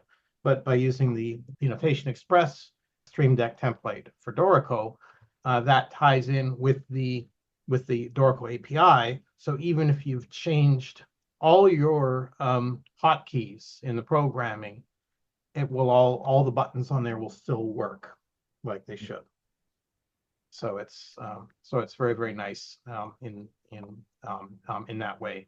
And again, I don't use that for simple things like choosing note values, changing between eighth note, quarter note.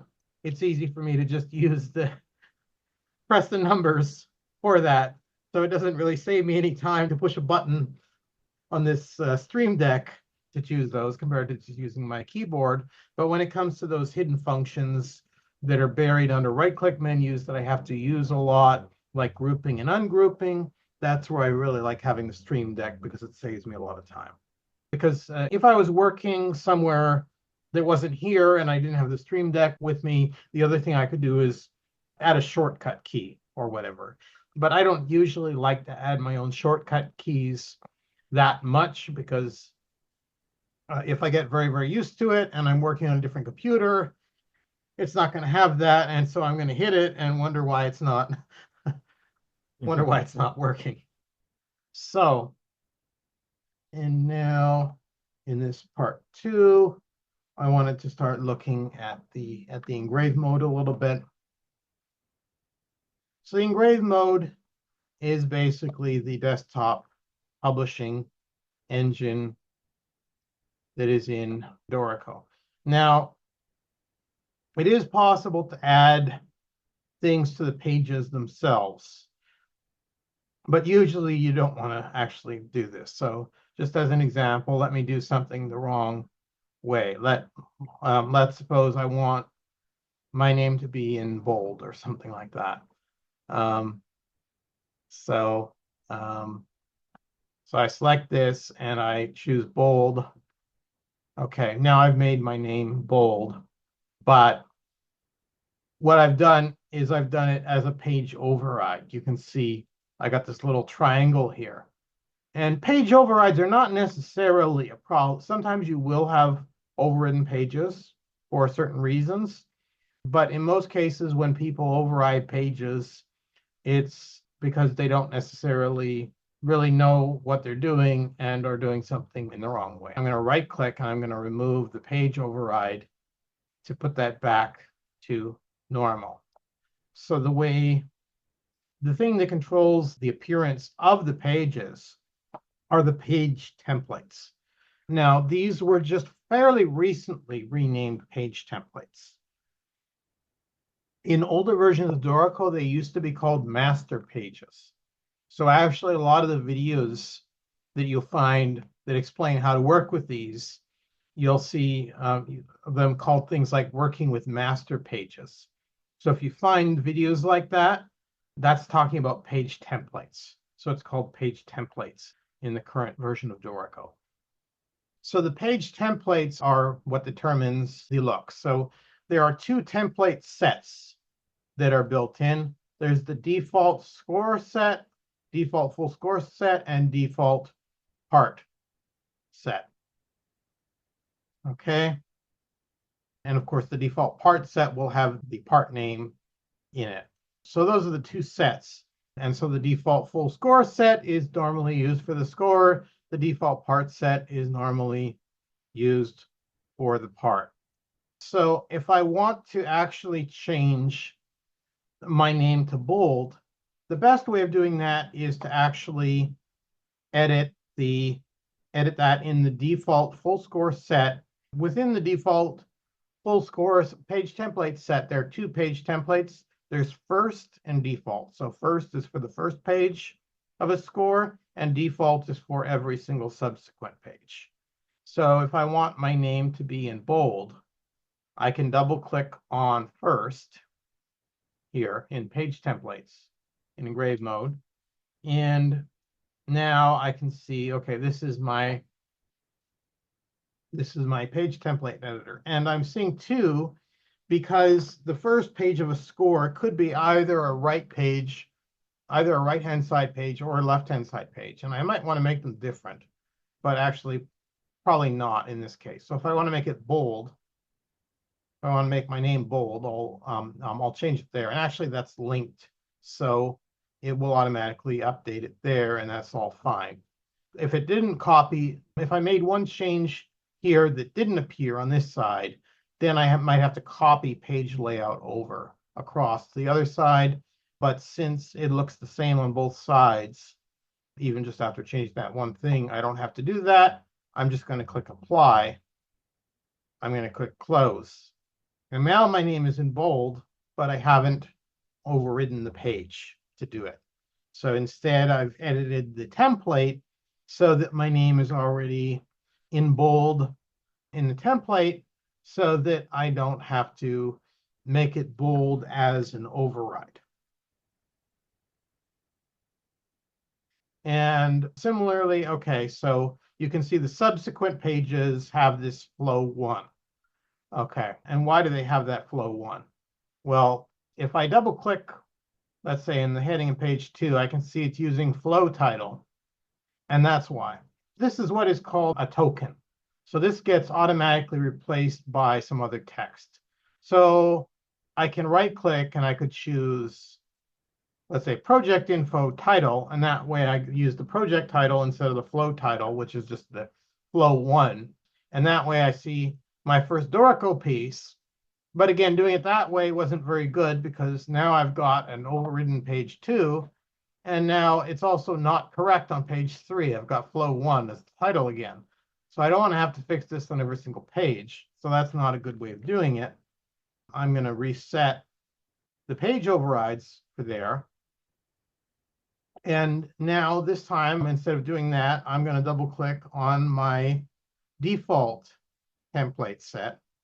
And so this is for all the subsequent pages.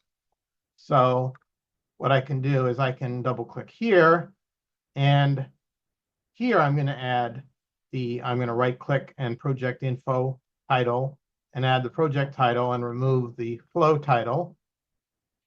And that's automatically updated on that side. And now I can click apply and close. And now I get the piece title correctly there instead of the flow name. I could also go into project info and name the flow there to get it to show up without having to do any of that. But if I just didn't really care about the flow title and I didn't want to use it at all, then I'd probably instead go into the default set and just change the token that it's using to the project title instead of the flow title. So there might be other credits, there might be lyrics by, arranged by, and so you could add other tokens for that copyist, artist, lyricist, arranger, editor, publisher, etc. But again, you wouldn't do that by editing the page. You usually want to do that by editing the template, the page template, so that you don't have to do it with overrides. Where you might want to actually use page overrides is if you want to add some text to a page.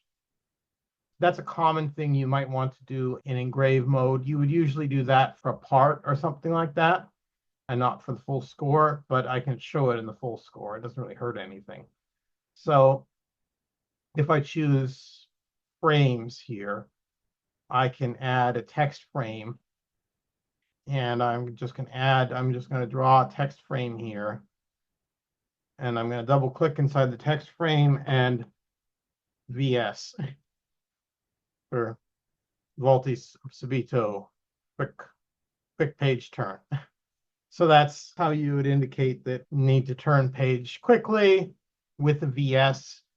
and this is page anchored text. So this is implemented in the form of a page override.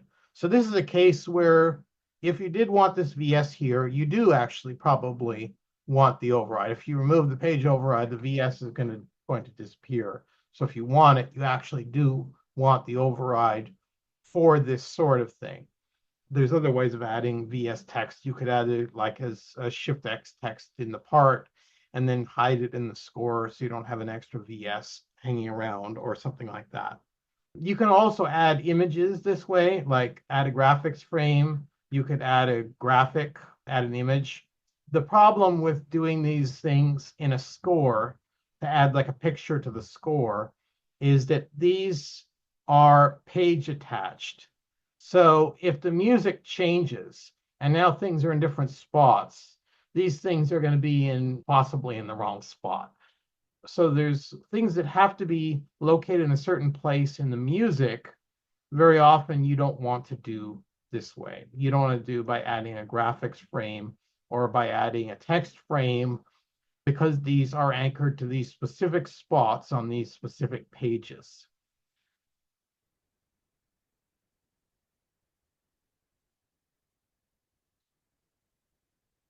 So the page designs, the page layout is based on the page templates.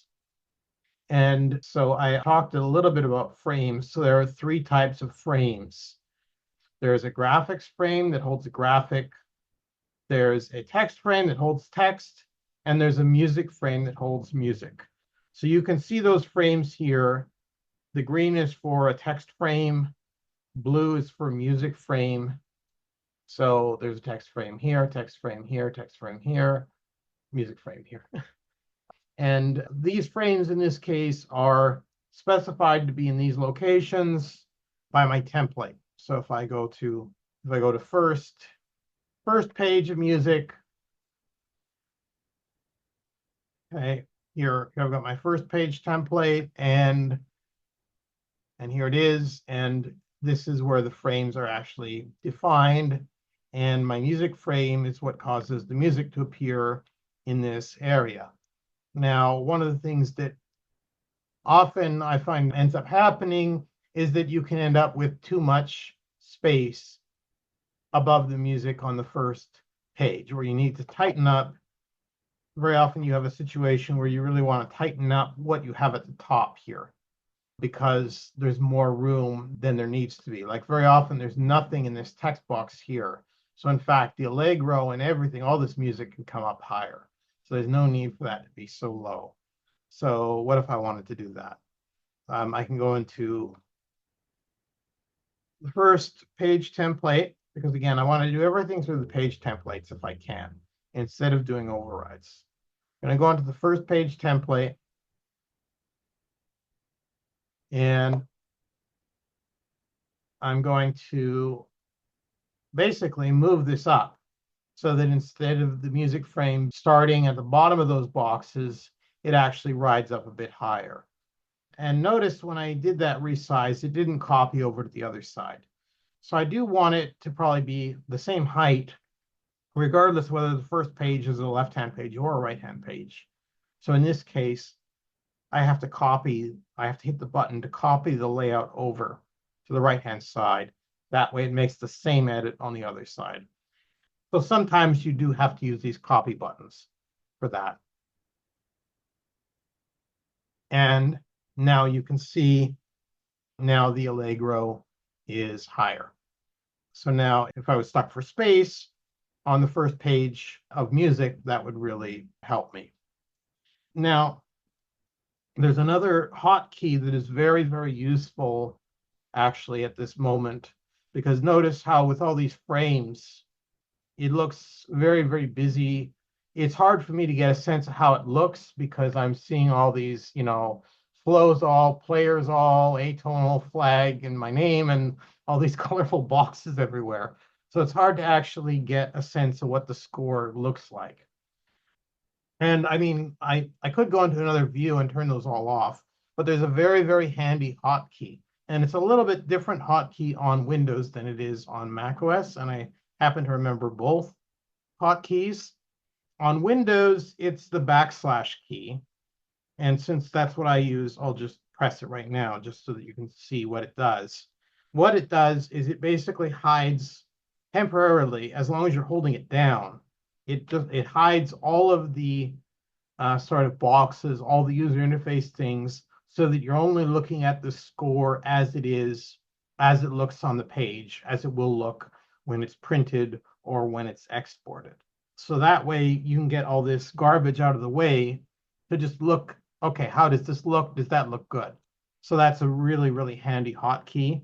And on Mac OS, it's this backtick key, which is by the escape key. So when you hold that down, that will make all these other blue things, all the flags, everything will disappear, and you'll only be left looking at what is on the page. So that's a very, very useful hotkey. Now, the other thing in engrave mode is you can fine tune the positioning of objects. So maybe you might want this forte to be a little bit closer to the note or a little bit before the note. You can do these adjustments. So this doesn't change where it's anchored. It stays anchored to the same spot. This just moves it by small amounts. So really, the engrave mode is just mostly used for making these micro adjustments. And now in some cases, you may want to align dynamics that are not grouped. So in this case, this forte and this hairpin are not grouped. There's probably no reason why they aren't grouped. I might as well group them. But suppose there's a specific reason that I don't want them grouped. And that might be actually because of how it appears in the score or something like that, in the score versus the part. Like maybe it's on a different page in the score than in the part. And so they don't have to be, if they're grouped, they're going to be grouped. It's going to try to align them in the score and the part. And maybe it looks fine in one, but it doesn't look good in the other.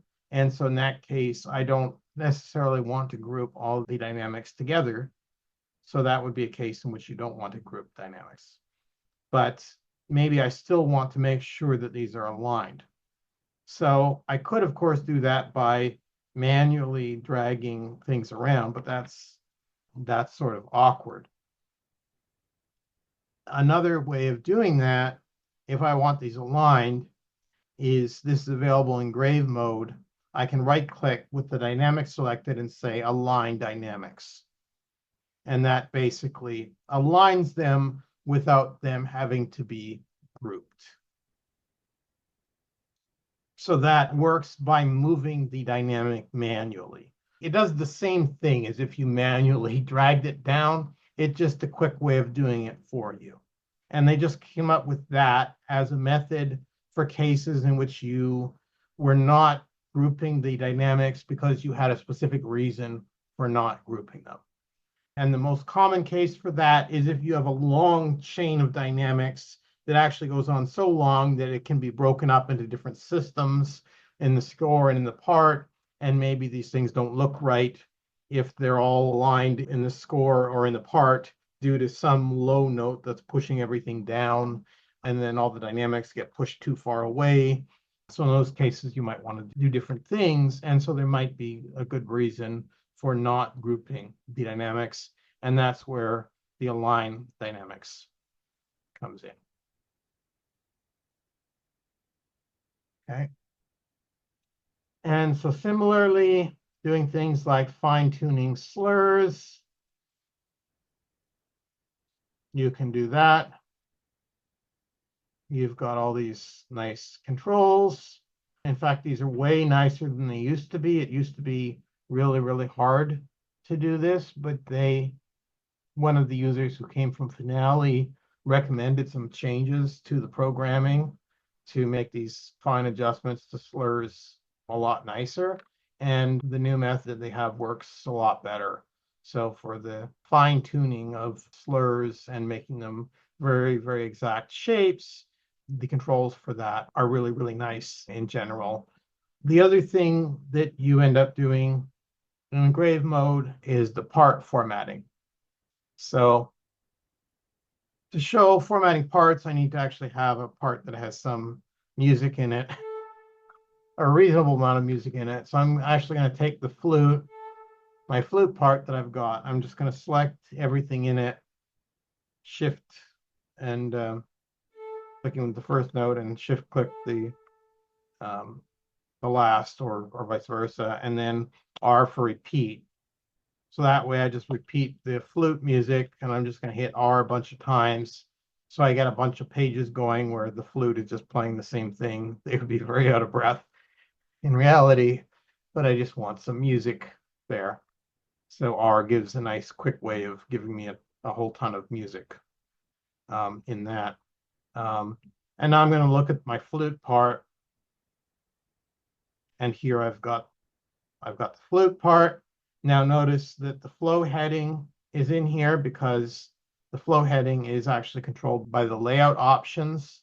And even though I fixed the layout options for the score, I didn't fix it for the parts. So I can go into my library menu, into layout options, and again, that was under flows. I can say not for first flow and apply. And that does it for the flute, but it's still going to be like that for the clarinet. So you usually want to do that for all the parts simultaneously. So I would select all the parts and not for first flow. And that way I apply them to all the parts. The other way of selecting all the parts, other than just doing a shift click and selecting the parts that way, is you can click on this little music stand and that selects all the parts. So there's select all four full score layouts. There's usually only one full score layout is the conductor, and the music stands are the part layouts. And so I can say not for first flow and apply that, and that way I don't get the flow heading here. And so the part is already going to be formatted fairly nicely, but there's some things that I do have to show. So I'm going to go here into engrave mode. In some cases, I might be like, okay, I want this bar to be on a different system. Like maybe I want this bar to be on the system below. There are these keys, the period and the comma, so they can be used to move the bar to the previous system or move it to the next system. Okay, so that can be handy if you want to, okay, maybe I want this bar to be on the next system, so I can hit the period and that moves that onto the next system. And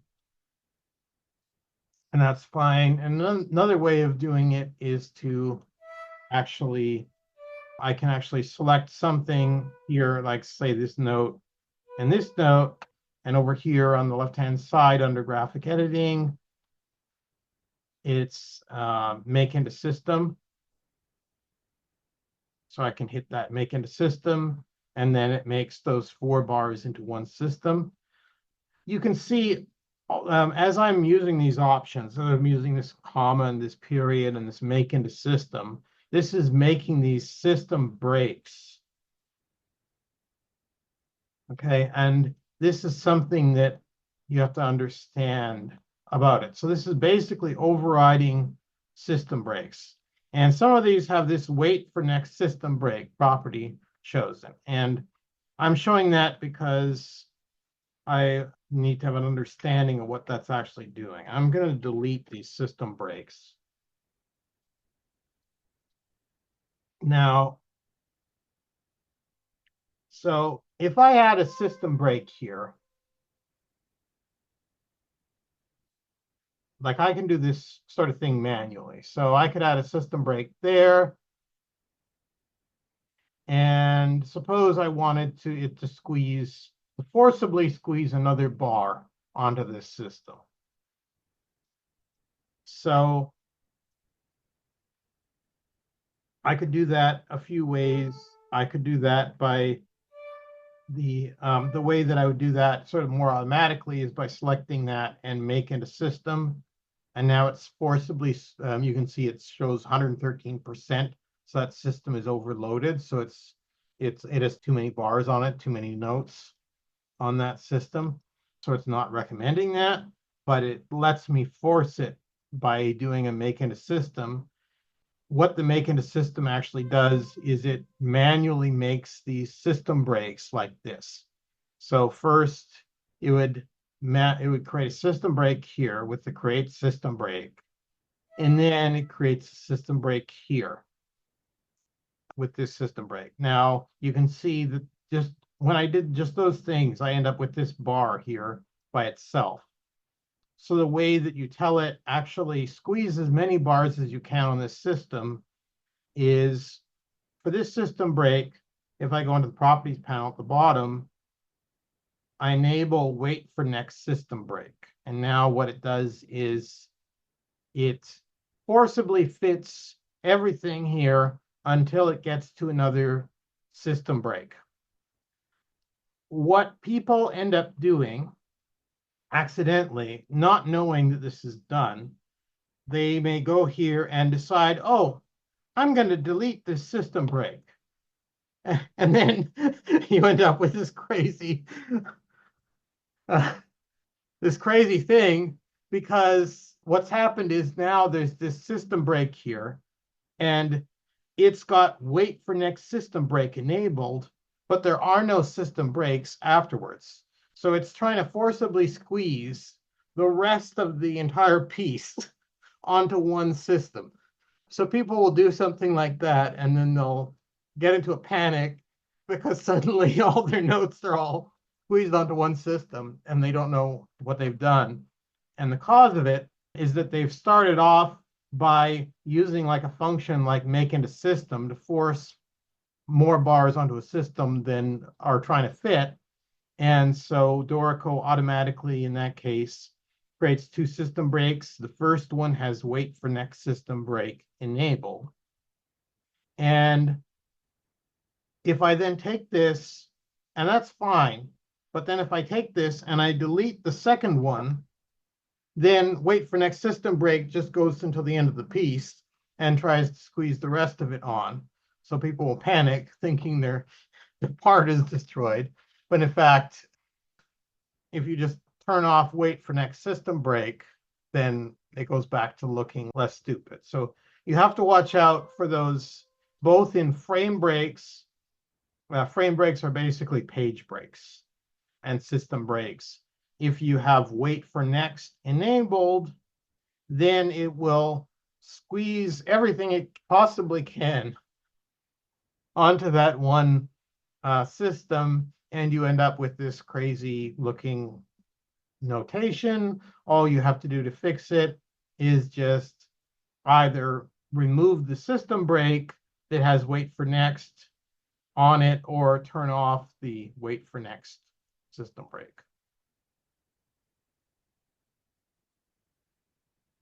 Okay. So that's for the parts. You automatically get multi-measure rests in the parts. So there, if I delete those two bars so that it's resting, I automatically get a 2-bar multi-rest. Now, a lot of the time, you may not like necessarily the amount of space taken up by the 2-bar multi-rest. Might want it to be a little bit bigger, only because this is sort of underestimating how big it is compared to the rest of the music. Not that this actually has to be 2 bars wide in total, but it might throw people off a little bit because it's narrower than even a single bar rest would be. So this sort of situation is where I would start playing around with the note spacing. So if all you're trying to do actually is make the multi-bar rest wider, you can select this control here. This is under grave mode under note spacing. You select this handle and then Shift Alt right, So I can use this to make the 2-bar multi-rest wider, and that way visually it looks more like 2 bars, even though it's not quite as wide as 2 bars. Instead of being too narrow, this is better. So I probably don't have to do this with the 2-bar multi-rest, but if it's say a 8-bar multi-rest or something like that, you probably don't want it to be squeezed onto just part of a system like that. You probably want it to actually have a little bit more space to itself in general. And so that's a case in which you might want to play around with the note spacing. The other thing you could do is you could manually override you could select the note spacing for these next bars, and you could use Shift Alt left arrow to make them, to sort of squeeze them in more. But that means moving more objects. I would avoid doing that in this particular case. If you want to make your multi-rest bar a little bit bigger, I would do that just by making that bigger as opposed to shrinking everything else down and compressing everything else, because then there's more handles that you have to move. Keep in mind that if the bar has notes in it, then just moving this doesn't work. Like you can see, I'm moving this, and now it's actually just moved it past that. I can actually remove this manual adjustment just with the delete key. Probably on macOS, it's the backspace key. But if these things are red, that shows that they're manually overridden, and I can remove that override with the delete key or the backspace key. It goes back to where it should be. So, but you can see obviously just moving this doesn't compress that bar. If I do want to compress the spacing in this bar, I want to select these things and do it more like this. But again, these are not changes that you should have to make that often. If you're having to make these changes everywhere, then there's probably something else wrong. You probably want to make note spacing changes in the layout options there somewhere. Maybe you've got the rastral size is set wrong in the layout options. So this is more for the fine tuning of things. Like in one system, maybe the notes are spread out too much in just one bar, and you just want to tighten it up in that one spot, and it's fine everywhere else. That's how you make the manual adjustments there to that. Okay. So those are the basics of working with parts. Now, and we're actually getting close to being done here. So we don't have a lot left. I did want to talk a little bit about doublings, working with doublings. So let's say the flute. I don't have the flute or the clarinet as a doubler. Actually, let's have the clarinet as a doubler because I don't have as much stuff in the clarinet part. So I'm going to make the clarinet a doubling instrument, and that's through setup mode. So I've got my player card here for the clarinet, and that clarinet's holding a clarinet in B flat. I'm going to click on the plus. I'm going to add a bass clarinet in B flat. Okay, so now I've added that instrument to the player. Now this player has both instruments. And I can see that the part now shows clarinet, B flat, and bass clarinet. That's all fine. Okay, but right now the whole thing is just clarinet and B flat. There's no bass clarinet. So how do I actually add notes for the bass clarinet? This is one spot where now I do have to use galley view because I don't see the bass clarinet here, so I can't add notes to it. The bass clarinet is under the player, but I don't see it under the page view because page view will only show me the active part. So I go into galley view, and then when I go into galley view, now I actually see the bass clarinet staff. So now all that I have to do is I just add some notes. So I click there, I press I press enter or double click, and I'm just gonna ABC, and okay, so now I've got these notes in my bass clarinet, and I've got my clarinet. So, okay, so now I've got notes in both. Now, if I change back from galley view to page view, it automatically puts in the change to bass clarinet for me. So here you can see, starts off in clarinet and B flat, and then it has the bass clarinet right here. If I open up the part, you can see that it's got clarinet and B flat playing this beginning, and then two bass clarinet and bass clarinet. So the entrance in a nice, very, very clear boxed indication there. So that way it automatically adds the two bass clarinet and the bass clarinet. Those are dynamically generated simply by having the notes there. In the galley view, it's like, okay, this player is holding these two instruments, so therefore I've got to put a label here and a warning here, and it dynamically generates those.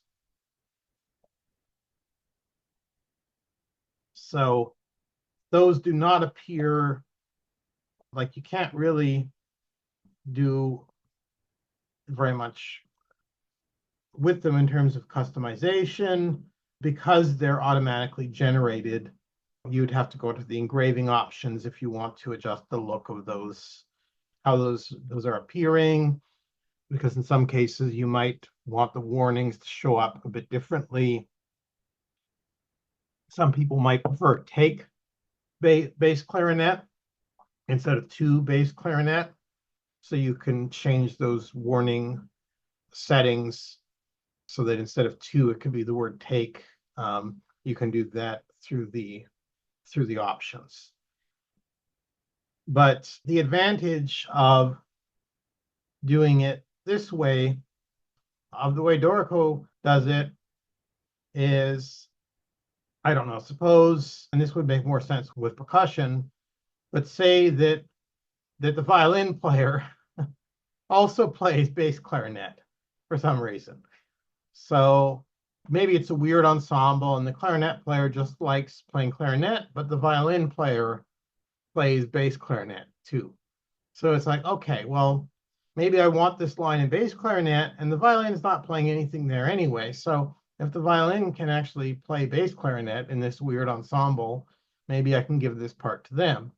So that's where moving instruments comes in. So I could take the bass clarinet, and by clicking on the three dots here, I could say move instrument to player, violin.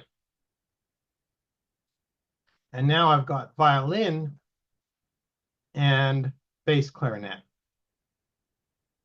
in there. And now if I open up the violin and bass clarinet part, that has the notes that it had before, but the instrument changes automatically appear.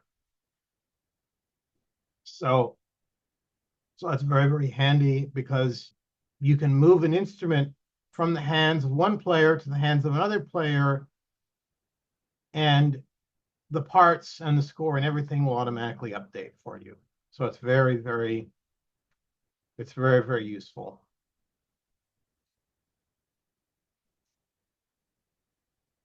And that's back to being a regular violin part.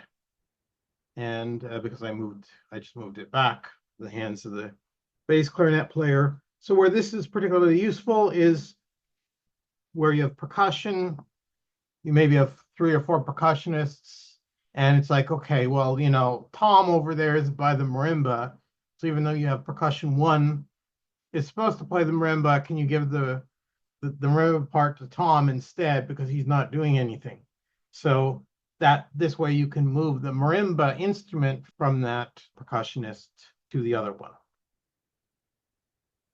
And so some modern notations that I wanted to cover. Feathered beaming is a big one. So if I just enter some 16th notes,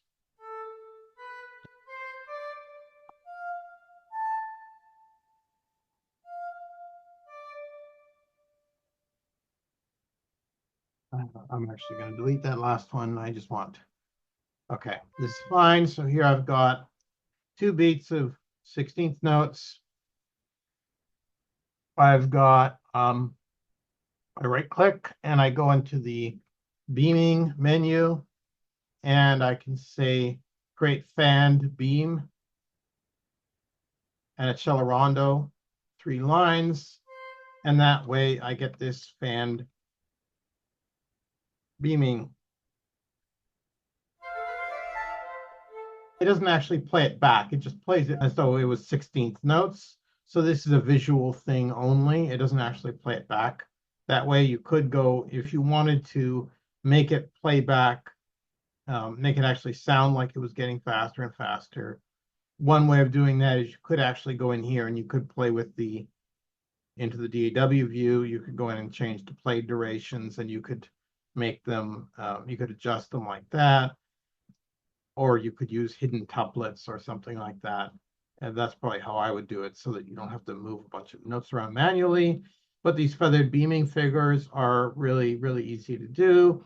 And the nice thing is that I was able to, even though I used 16th notes, it allowed me to make it 3 beams. Because one thing that I would always find in Sibelius, especially, is that with these feathered beam figures,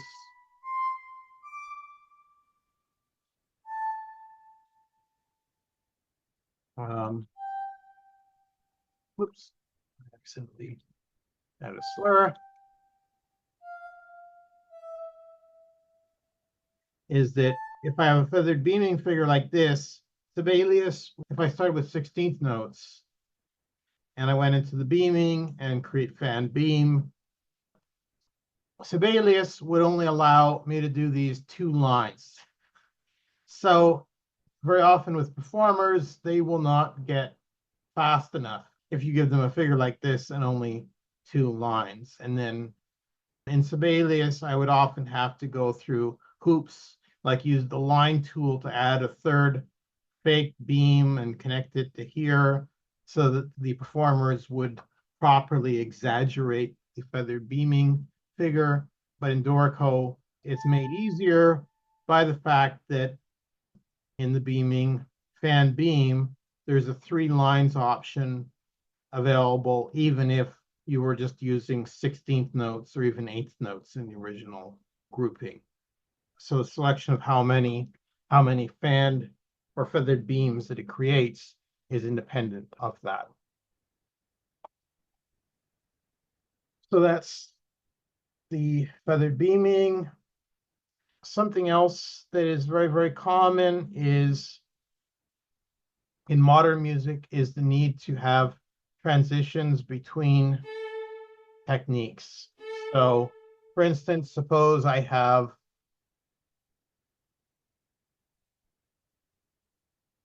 sul tasto, and here I'm going to activate the caret to add it, and I'm going to choose sul pont. I haven't memorized what the popover codes for those are, so I'm just choosing it with a mouse. But I did manually activate the caret so I could get it to be positioned exactly here. So now I've got sul tasto, I've got sul pont. If I want an arrow between them to show I'm moving from sul tasto to sul pont, what a lot of people will do is they will just go in here, use the arrow tool. You don't actually have to do that. There's a much simpler way. It was put in even before that, and it's a lot better. All you have to do is select the sul tasto and sul pont. When you have them selected, you right-click, playing techniques, and there's a group playing techniques, similar to group dynamics. When you group playing techniques, you automatically get the arrow, and it automatically lines them up with each other as well. So this is a lot better than using the arrow tool, because you can go into the line tool on the right and you can manually make a line but then you'd have to actually try and fit it in between the sul tasto and the sul pont and make sure that it's pointing from this to that. And this way is so much easier because it automatically stays in the right place. Even if I go into engrave mode and I move the sul pont up or down or something like that, the arrow actually stays attached to it. So this is a really, really nice feature. I was so happy when they came out with that, because that made it even easier to do these transitions between techniques than it was in Sibelius. So that's lines for grouping playing techniques, but the line tool is great for all other purposes. So maybe I want to make a line for vibrato. There are these things. You can even make, there's all sorts of custom lines that you can make. So you can do tons of things with the line tool. Under library menu, lines, there's all these different lines. Here are all the different lines that are available, but you can make a new custom line and you can choose the type of body. You can give the line an annotation. So this is very, very helpful for modern music. You can do a whole ton with the line tool. And it's one of the best features of Dorico. Dorico does not have a box tool at the moment, but actually because of how powerful the line tool is, you can use it to make the boxes. So if you want an aleatoric box, all that you have to do basically is, it would be almost like this. So if I select this solid line with inward pointing hooks, all that you have to do is make something that's a duplicate of this solid line with inward pointing hooks, but make the hooks longer so they go down. You can do that in the line editor that I showed in the library menu. You go to edit lines, you can make those hooks longer, and that way those will come down. And then you basically would have this, but with hooks that come down to, let's say, here. And then you could add another one of these lines as an upside down version. So I don't think it'll let me do that without, yeah, I can actually take that and I could, oh, it does not reverse it. Okay. So I would have to, I probably have to actually make another copy. Okay, no, I can move it to below. Yeah, so I can move that to below so that you can see what I mean. So if these hooks are taller, then in fact, this forms a box. And so that way you can easily get an aleatoric box, even though there isn't a box tool. The way that you can do it is by making a custom line that's a box top and a box bottom. And it would be basically like this, except these hooks would be tall enough that they would connect to each other. And that way I can do my box notation. And then I can have another line that comes out that shows the duration. You can also use the lines for bow overpressure in sort of Sarajevo style. So this flat wedge top line here, we might add that to the music. So there we've got our Sarajevo style bow overpressure going into the crescendo. Those are all built-in symbols in the Dorico line editor. So you can use the line editor for the boxes and for the extensions. So you can do the aleatoric stuff with that. Another thing is custom images. So if you want to bring images in, we've seen in engrave mode, we can add a frame, add a graphics frame to put an image in there, but that's going to be attached to that's going to be anchored to a specific spot on the page. Usually, if you're doing graphic notation and things like that, you may not want that. You might want to have an image that's actually anchored to a specific point in the music, so that as you make edits and the music moves around, the image moves with it. And so the way that you can accomplish that, the way that you can make a graphic actually move with the music, is it's possible for you to use any graphic as a playing technique. So before there was a line editor, that's actually how I used to do the Sarajevo style bow overpressure things, is you can make a custom playing technique. You wouldn't call it custom playing technique, but that's just what I called it here. And I can go into glyph. If I change to glyph instead of text, then I can go into the glyph editor, and this is where the power really happens, because in here I can actually hit the graphic button and I can import any image file that I have on my computer anywhere. I could import that as the graphic, and then that then becomes the playing technique.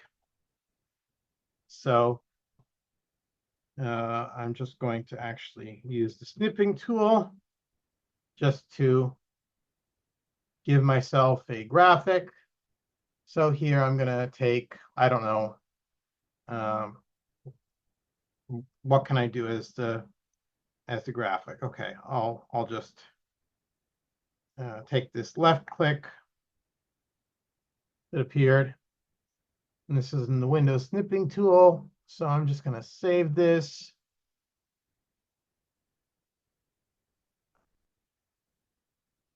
And I'm going to put this into my Vancouver Pro Musica. Okay, so now I've got this left click mouse picture. I wanted a picture of something, so I just picked that. And so now I'm going to choose that. Let's say I want that in my score. I'm going to choose that as the image. Okay, so there it is as the graphic. I'm going to add graphic. By default, it's going to be much too big. So I'm just kind of warned about that. We'll have to fix that. So I'm going to choose OK. And it's going to be very, very huge. And now, if I add this thing, say to the clarinet and B flat part, yeah, so that's much too big.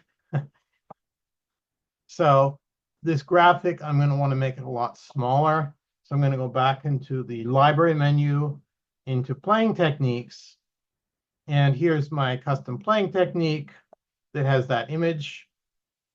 And I'm going to click on the pen to edit that. And so my graphic is still there, but the problem is the scale. So it's much, much too big. So I'm going to decrease this to scale 2. That might even be too small. Let's say scale 3 by 3. And that way it's not quite so gigantic. Okay. Oh, that's actually too that's too small now. So sometimes you might have to experiment a little bit with this. But once you, let's say 10.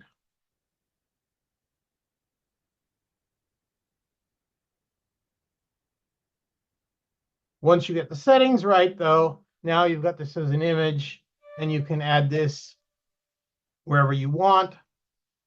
And this is great for like multiphonic fingerings or all sorts of other symbols. This adds them as playing techniques.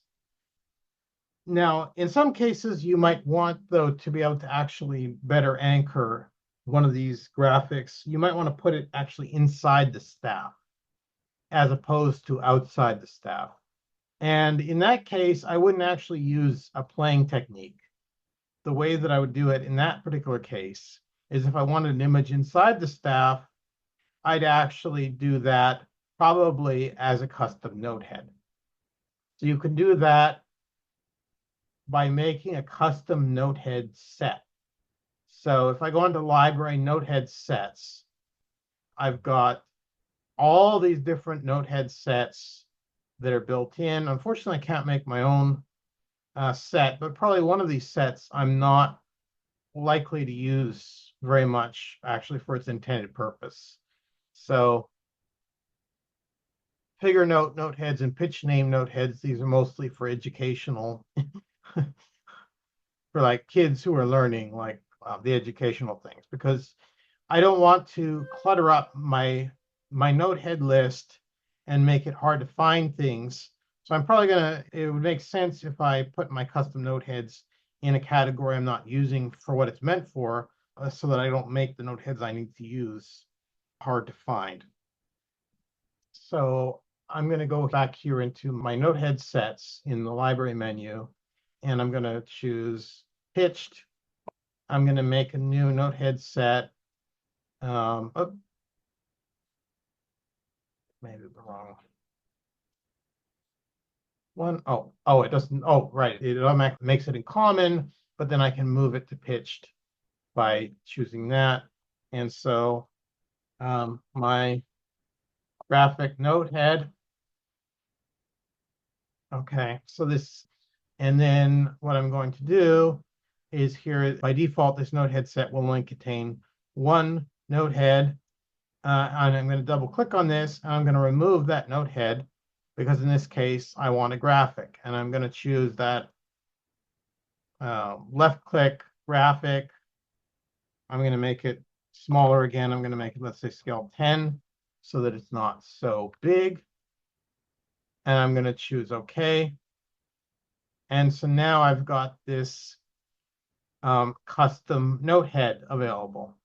So now what I can do is I can say add a, I don't know, an A, and I can go in here and I can choose note head and then pitched, and here's my graphic note head that now is that left click, but now it's note head, so I can anchor it to a specific place on the staff there, and it'll remain in the correct place.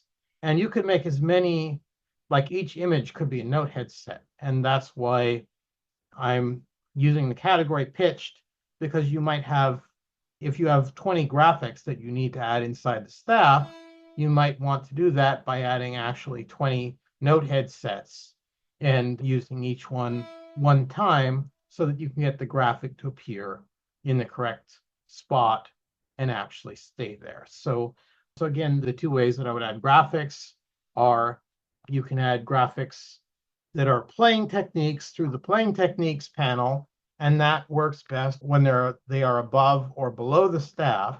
But if you want something to appear inside the staff, I would do it by adding it as a custom note head set instead of adding it as a playing technique.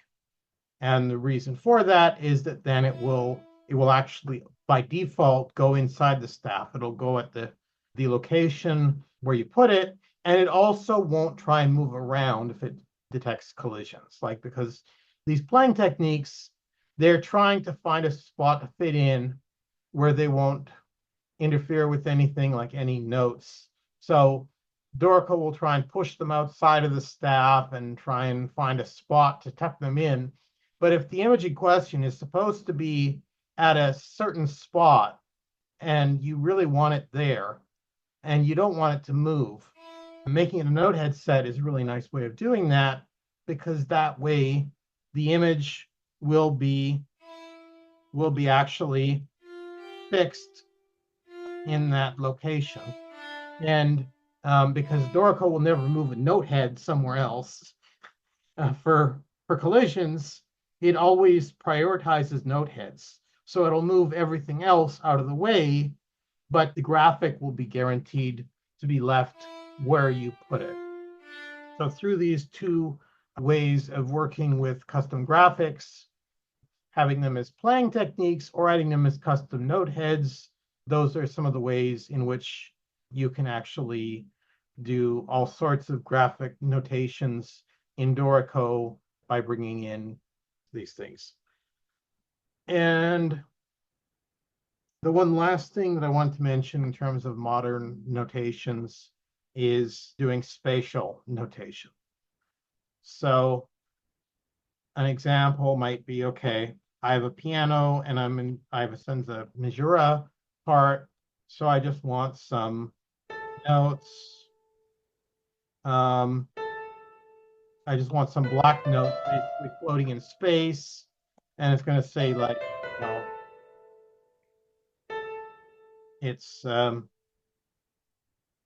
let's say this whole bar is 10 seconds. And so I just want these to be black note heads floating in space, no rests. So I can do that fairly easily by hiding the stems. I've got to do that in engrave mode. That's one of the things where I would have to switch back and forth to engrave mode quite often. But again, I can use the Control 3, Control 2 to make that really, really fast. So I can switch between write and engrave, and it just pops over there really, really quickly. So it's not as much of a problem as it seems. So now I've just got these things here, and maybe I might say senza misura, 10 seconds per bar, or something like that. I probably do this a slightly different way, but that's just for now. Now I want to, okay, I don't want these rests because when you're doing senza misura, when you're doing spatial notation, you don't want rests in there. So the way I would normally do this is by edit menu, remove rests. But this actually causes a problem. This causes a big problem. You can't see it here, the score, because in the score it still looks okay. This looks like, okay, this is pretty much what I want. But now I'm going to go look at the piano part. And uh-oh, it's sort of collapsed. So you can't tell where these things are happening in the bar because the problem is that when you use the remove rests feature in Dorico to hide the rests are basically no longer taking up space. So it no longer spaces them out. And so now you can't really tell where these things are located anymore. Like you can't tell that, oh, there's supposed to be more time between this note and this note than you had between this note and this note. If you just look at the piano part, well, they look about the same distance away because removing the rests has caused the spacing to be lost. So you can't really tell relatively where everything is. So I found sort of the hard way with senza misura passages like this, that actually the trick to making them work is to add another voice. And normally you would only do this in sort of polyphonic writing where you want double stems. So I'm going to add another voice. And so I activated the caret. Right now I only have one voice in the piano. I'm going to go Shift V to add another voice. You don't want to do Shift V too many times because each time it's going to give you a new voice. I really just want the one voice. So I've done Shift V. It's given me this new voice. Since I don't already have any other voices created in this, that's fine. If I already had a voice, I would just hit V to go to it instead of Shift V to make a new one, because otherwise each time I go Shift V, I'm going to be adding another new voice. The voices are going to keep piling up, and I don't need that many voices in total in the overall piece. So V versus Shift V, you really want to make sure that you don't accidentally add too many voices. So I'm going to do Shift V to just add a voice because I don't already have one. Okay, so what am I going to do in this voice? So in this voice, here's where the trick comes in. I'm going to choose a note value that I want to be like a spacer almost. So I'm going to choose like, in this case, I'm going to choose a eighth note. Okay, so I've got eighth note as a spacer. I could go with 16th note. Now, I don't actually want to add eighth notes to take up space, though. I want to add rests. And this is one part where actually forced duration comes in with implicit rest. So I'm going to select eighth note. I'm going to hit O to turn on forced duration. And I'm going to hit comma for manual rest entry. You can see what buttons that's activated on the left-hand side here. forced duration and manual rest entry. And then I'm going to hit the Y key to enter a rest. Okay, and this rest is entered actually in another voice. So, but I don't want this rest to actually show up. But if I remove it, it's going to not take up any space, and then I'm going to have the problem of the bar wanting to collapse around these notes.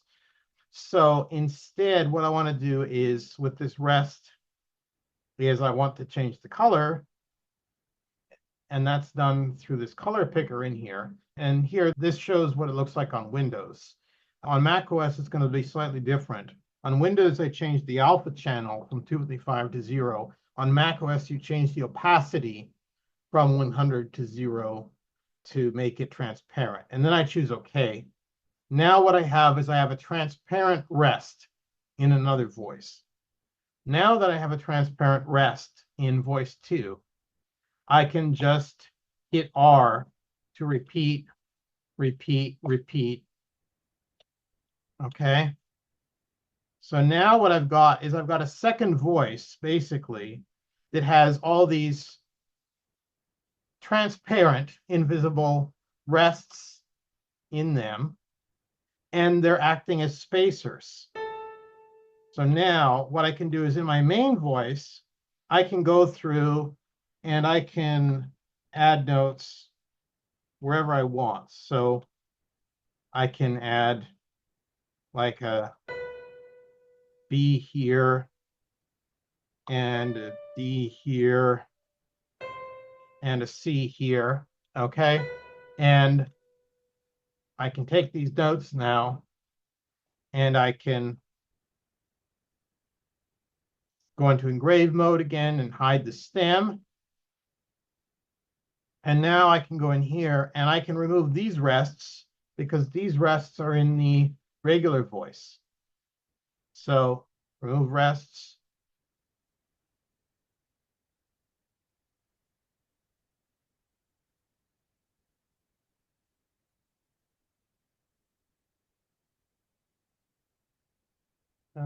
It's I gotta go into right into the right menu. That's why remove rest didn't work. Okay, yeah, into right mode. So now the rests are removed, but the bar hasn't collapsed. If I look in here, the bar hasn't collapsed because I've got the rests in that other voice. Although actually I've got to fix the color in here too. So these, I got to fix the color in the part, make it transparent, and then I repeat that. But I can just hit the R key a bunch of times. Okay, yeah, so I should have done that before I repeated it. But you can see now they're properly spaced out. So the reason why it didn't collapse is because I've got all those rests in there in that other voice to basically keep things spaced out. So that way it's more spatial, it's more proportional notation. So I've got one voice where I've got the notes and the rests are removed. And then I've got a second voice where I've got just a series of eighth rests just to keep things evenly, more or less proportionally spaced, with those eighth rests forced in by being forced duration, but making them transparent. And that's the best way that I found to do these types of senza majora passages in Dorico. I hope that there's going to be a better way in the future, but really in all notation programs, it involves some futzing like this to actually get the notes to show up without the stems, and then possibly you might need extension lines in some cases to show how long the notes are, unless they're just like staccato, basically, in which case you could just show them with the note heads like this. But those are some of the challenges that I had to figure out how to solve in Dorico and doing contemporary music.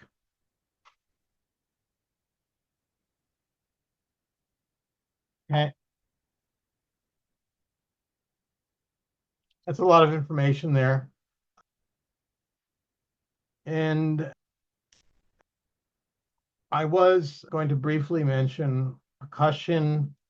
I already showed how to change instruments. So with pitched percussion, you have to do these multiple instruments per player, but there's also a case in which you might want to use a percussion kit. So a percussion kit is you can actually add, if there's already a kit, like if you're just having them play a drum kit, I could load that up, or you could create a new empty percussion kit. And so here I'm going to have my piano also play a drum set full. So you can tell it's a percussion kit because it shows up in green as an instrument that they're holding. And so when I have the percussion kit,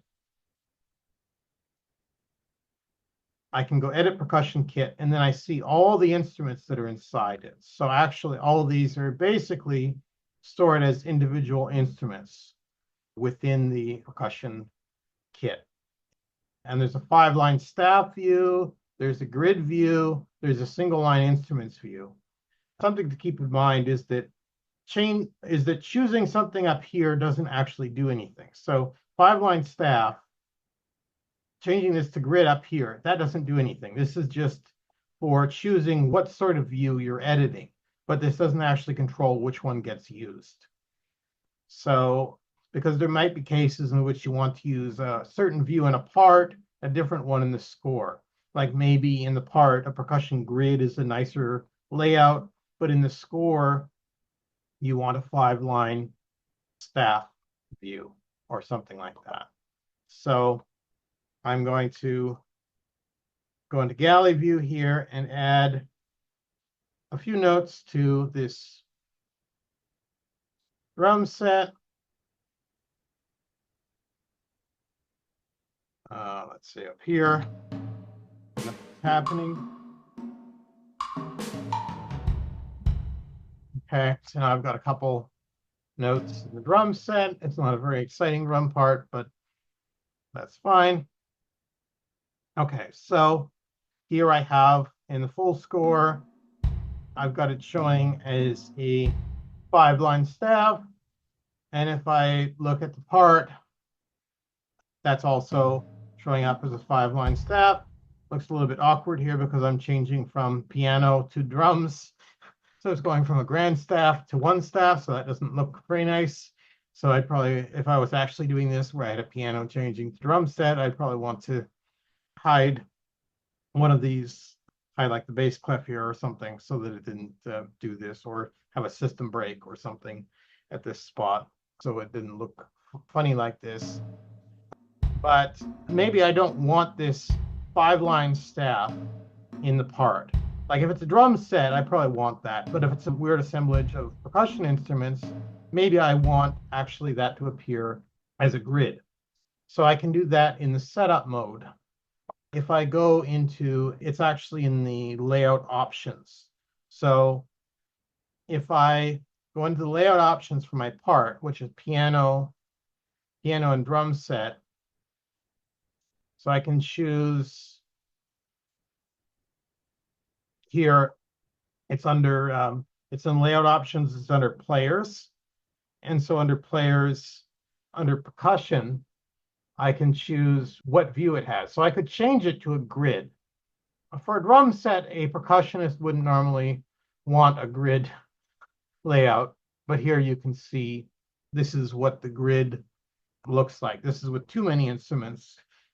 You wouldn't have this many instruments on a grid. This is way too hard to read, but this gives an idea. The reason it's done through the layout options is because it might be that the grid makes, in certain cases, is a nicer way to have the percussionist play from in the part, but in the score, maybe you don't want that amount of vertical space to be taken up.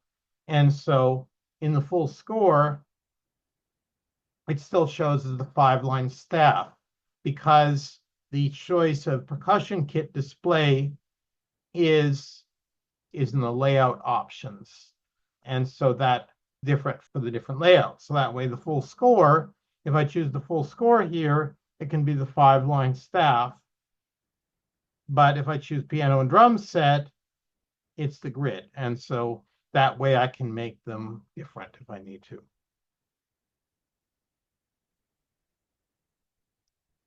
Okay, and that's enough in this file. A couple things to quickly show, and we're almost done here. In the other file, I'm just going to close this project now, and I'm going to open up Procession of the Nobles. So I sent that. You have that in the Dropbox or Google Drive link if you're watching this afterwards. And the Procession of the Nobles, I had engraved this previously by Rimsky-Korsakov. So here, this is a sort of standard orchestral part here. And so this is meant to show the condensing features of Dorico. So right now this score is too tall, and I've got individual staves for the horns. There's 6 horns, so this takes up a lot of space. And Dorico has this magic condensing feature where basically it will automatically reduce things down. And you can go into the edit menu and enable condensing. And once you do that, it's like magic, you get a condensed score. So you've got the horns sharing the staves. Now, just as an aside, it doesn't condense quite this nicely by default. The reason why it's condensing down differently, like notice the horns, horn 1 is on one staff here, and 2 and 3, and then 4 is on one staff here, and 5 and 6. And then on the next page, they're 1, 2, 3, and 4, 5, 6 with 2 staves. Normally, it wouldn't do this by default, but I wanted this. So I had put in condensing changes into the score. So you can actually add condensing changes to force the condensing differently from how it wants to do it. And in this particular file, I did a whole bunch of condensing changes because I was actually trying to re-engrave it from a 19th century score. For proofreading purposes, I wanted to lay out the staves in the same way as the original 19th century score. So I tried to group the horns together the same as the original score was. So on the first page, the original score had horn 1 and horn 4 by themselves on staves, and then 2, 3, 5, and 6 were on their own. But then it had 1, 2, 3, and 4, 5, 6 as 2 staves after that. And then later on, it changes again. If I keep going, yeah, so there's 1 and 2 together, then 3 by itself, and 4 and 5 together, and 6 by itself. And so that continues on. And then horn 1, 2, and 3 together, and then 1, 2, 3, 4, 5, and 6. And here's 1, 2, 4, and 5 with 3 and 6 not in there, and now 3 and 6 gets added here. 1, 2, 3, 6, 4, 5.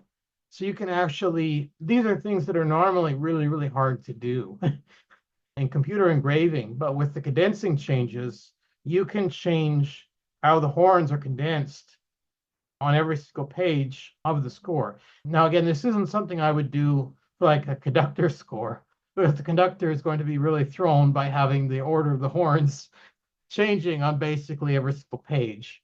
The only reason why I did that here is because because that's what was on the original score, and I was trying to make it look like that. So I wanted to get as close as I could to that, and this is basically almost identical to the engraving in the original score in terms of how the instruments are laid out and with the horn changes. And this is all dynamic. So I still have the individual parts, and if I change the individual parts, the condensed score will automatically update. So the condensing is a really great feature. in Dorico when you're doing orchestral scores. Normally, I wouldn't have gone quite so crazy with these condensing changes. I would have been happy with what it did by default out of the box in many cases and just left it at that and maybe done a few overrides. But I've done many here because I was trying to make it look in this very, very specific way. So this sort of shows how that you can, in fact, do very, very specific things with the condensing. And the other thing that I would like to show, other than the condensing, is the cues. So cues are typically really, really annoying to do. And so you often don't do enough of them. So here, okay, I got 15 bars rest beginning before this flute entry. Maybe I want to give the flute a cue. In other programs, I might be like, okay, that's too much work. I don't want to have to go through that. But in Dorico, it's very, very easy to give them a cue. So I'm going to go back to my full score.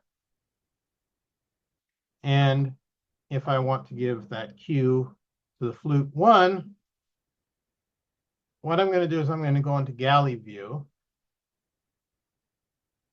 I'm going into galley view, okay? And now here's my flute 1. It's actually the second staff down, just keeping track of that. Okay, and so I find, okay, so how do I cue them? Well, I've got this clarinet here, but the clarinet actually repeats these 4 bars. So I probably don't want to give the flute just these 2 bars because otherwise they won't know where that is. They might think they might think bar 14 is bar 12 or something because it's the same in both places. So if I'm giving the flute a cue, I probably actually want to make it all 4 bars of the clarinet there. So what I can do is I can select those 4 bars in the flute, and now Shift U for cue that's the popover for cue. I get this little ear, and now I can type in clarinet B flat 1, and now it automatically does the cue. So now, if I go back into page view for the score, the cue does not appear in the score. It only appears in the score in galley view. So I don't suddenly have the flute appearing here in this system where I don't want it, because it does have the cue here, but it's still hidden from the page view because it doesn't appear there. But if I go and I look at the flute 1 part, now I've got my clarinet cue, and it leads into the flute part. And the other great thing about this is it is a dynamic cue. So let's suppose I composed this piece, and maybe I don't like the note that I wrote for the clarinet. Maybe I actually decide, oh, you know what? I actually want to change those notes so they're a step lower. Okay. And now, okay, I like that change, let's say. The cue is dynamic.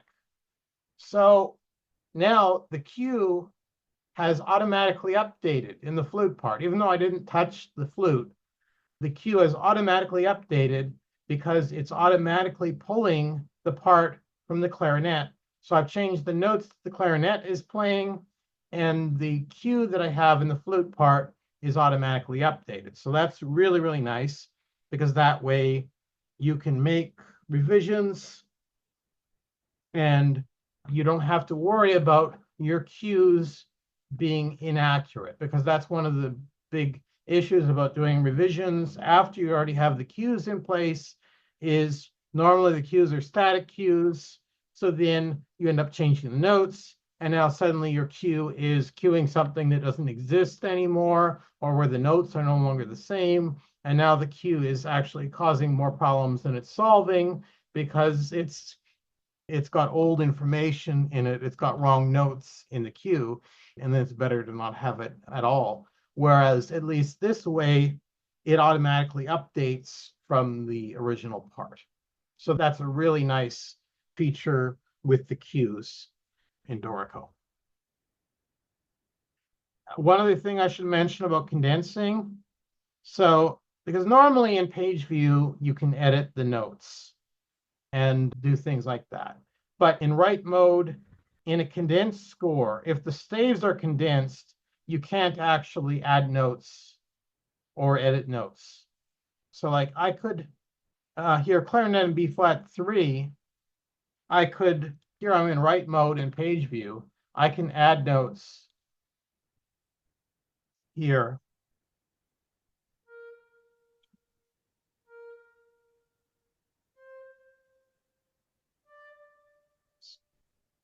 It's being a little bit slow there. So I can add notes there, but it doesn't actually let me click on the condensed part to add notes.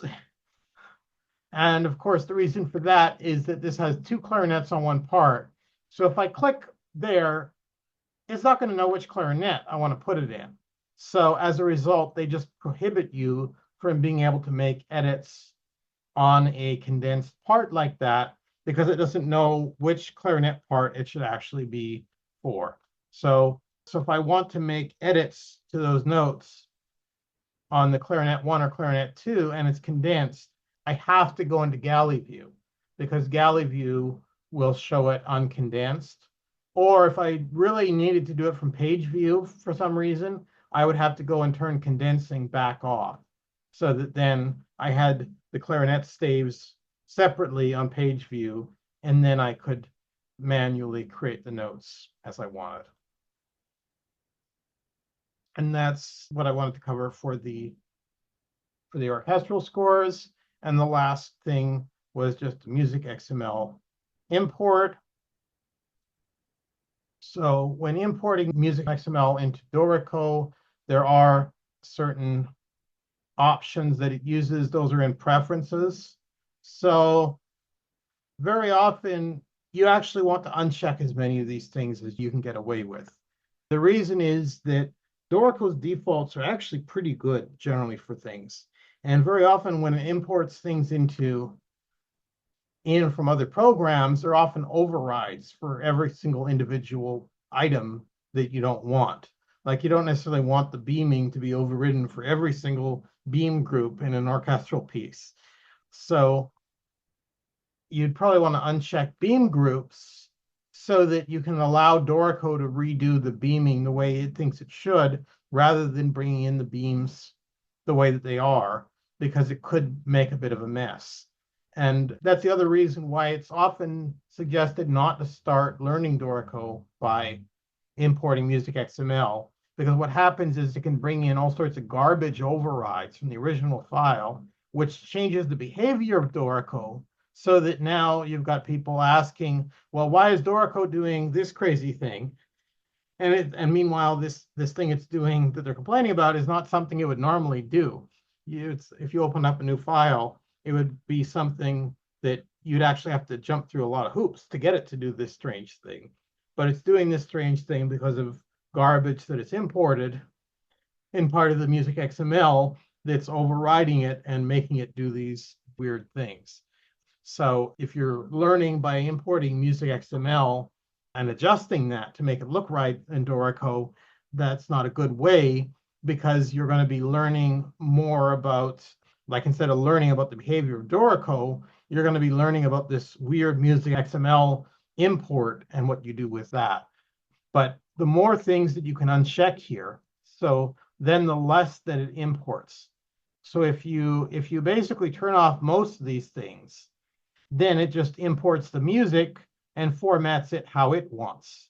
And so there's lots of advantages to doing that, because Dorico's built-in formatting is actually quite good.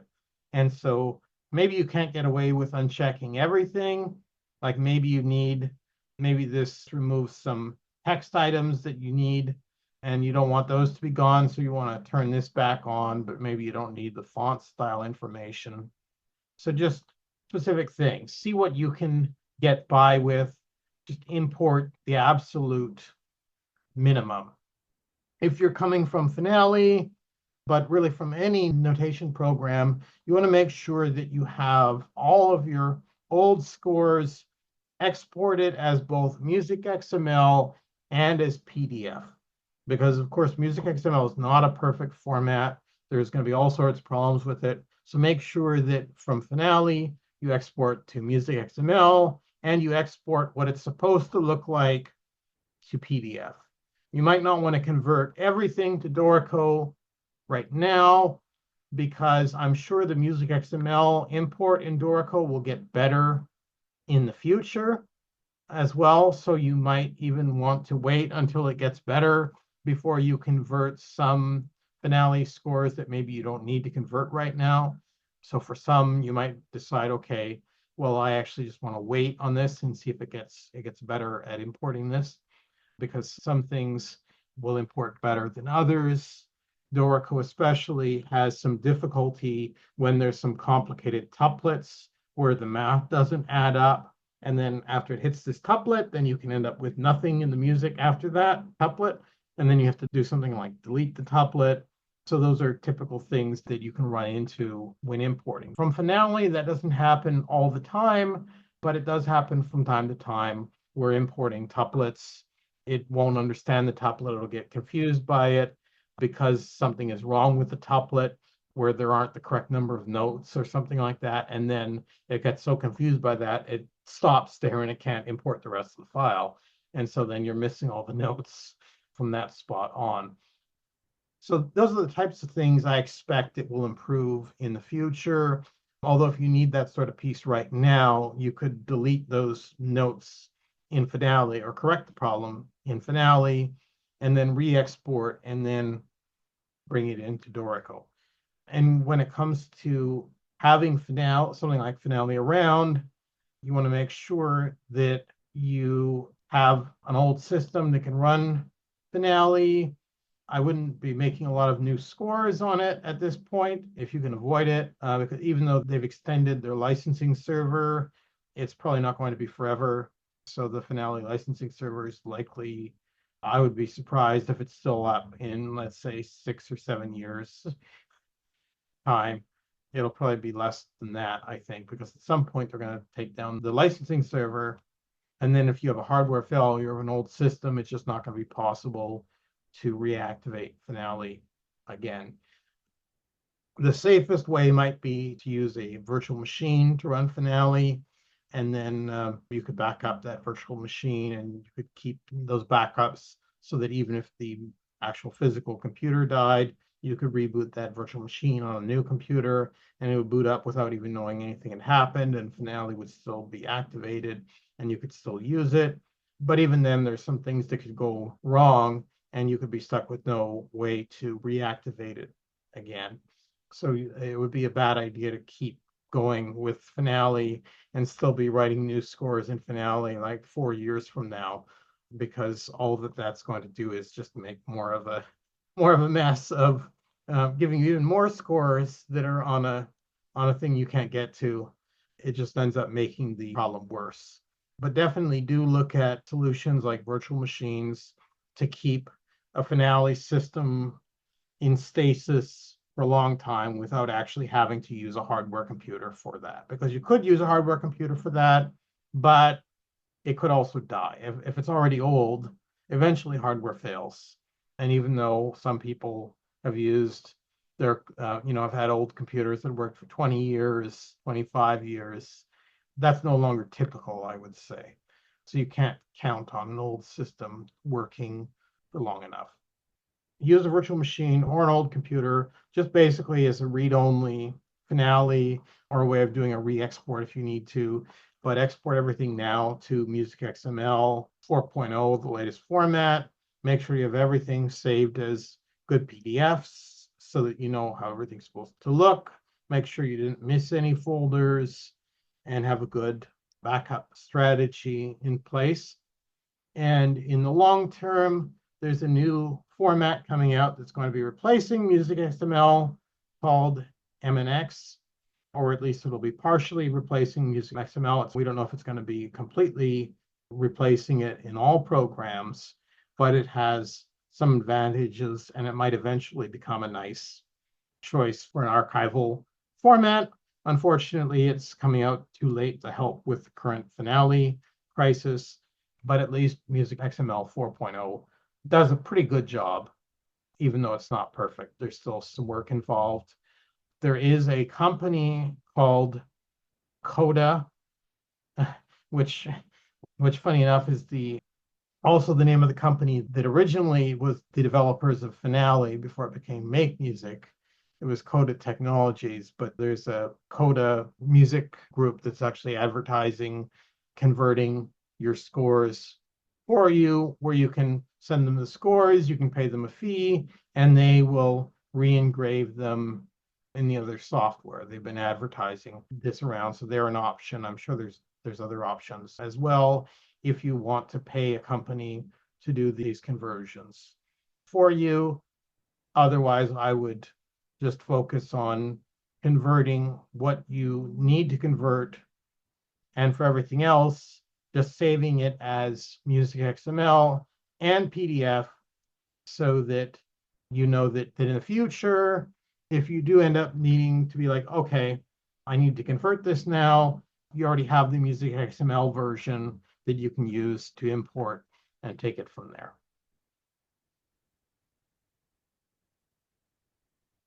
All right, and that is everything. Thank you for watching the Vancouver Pro Musica Dorico workshop.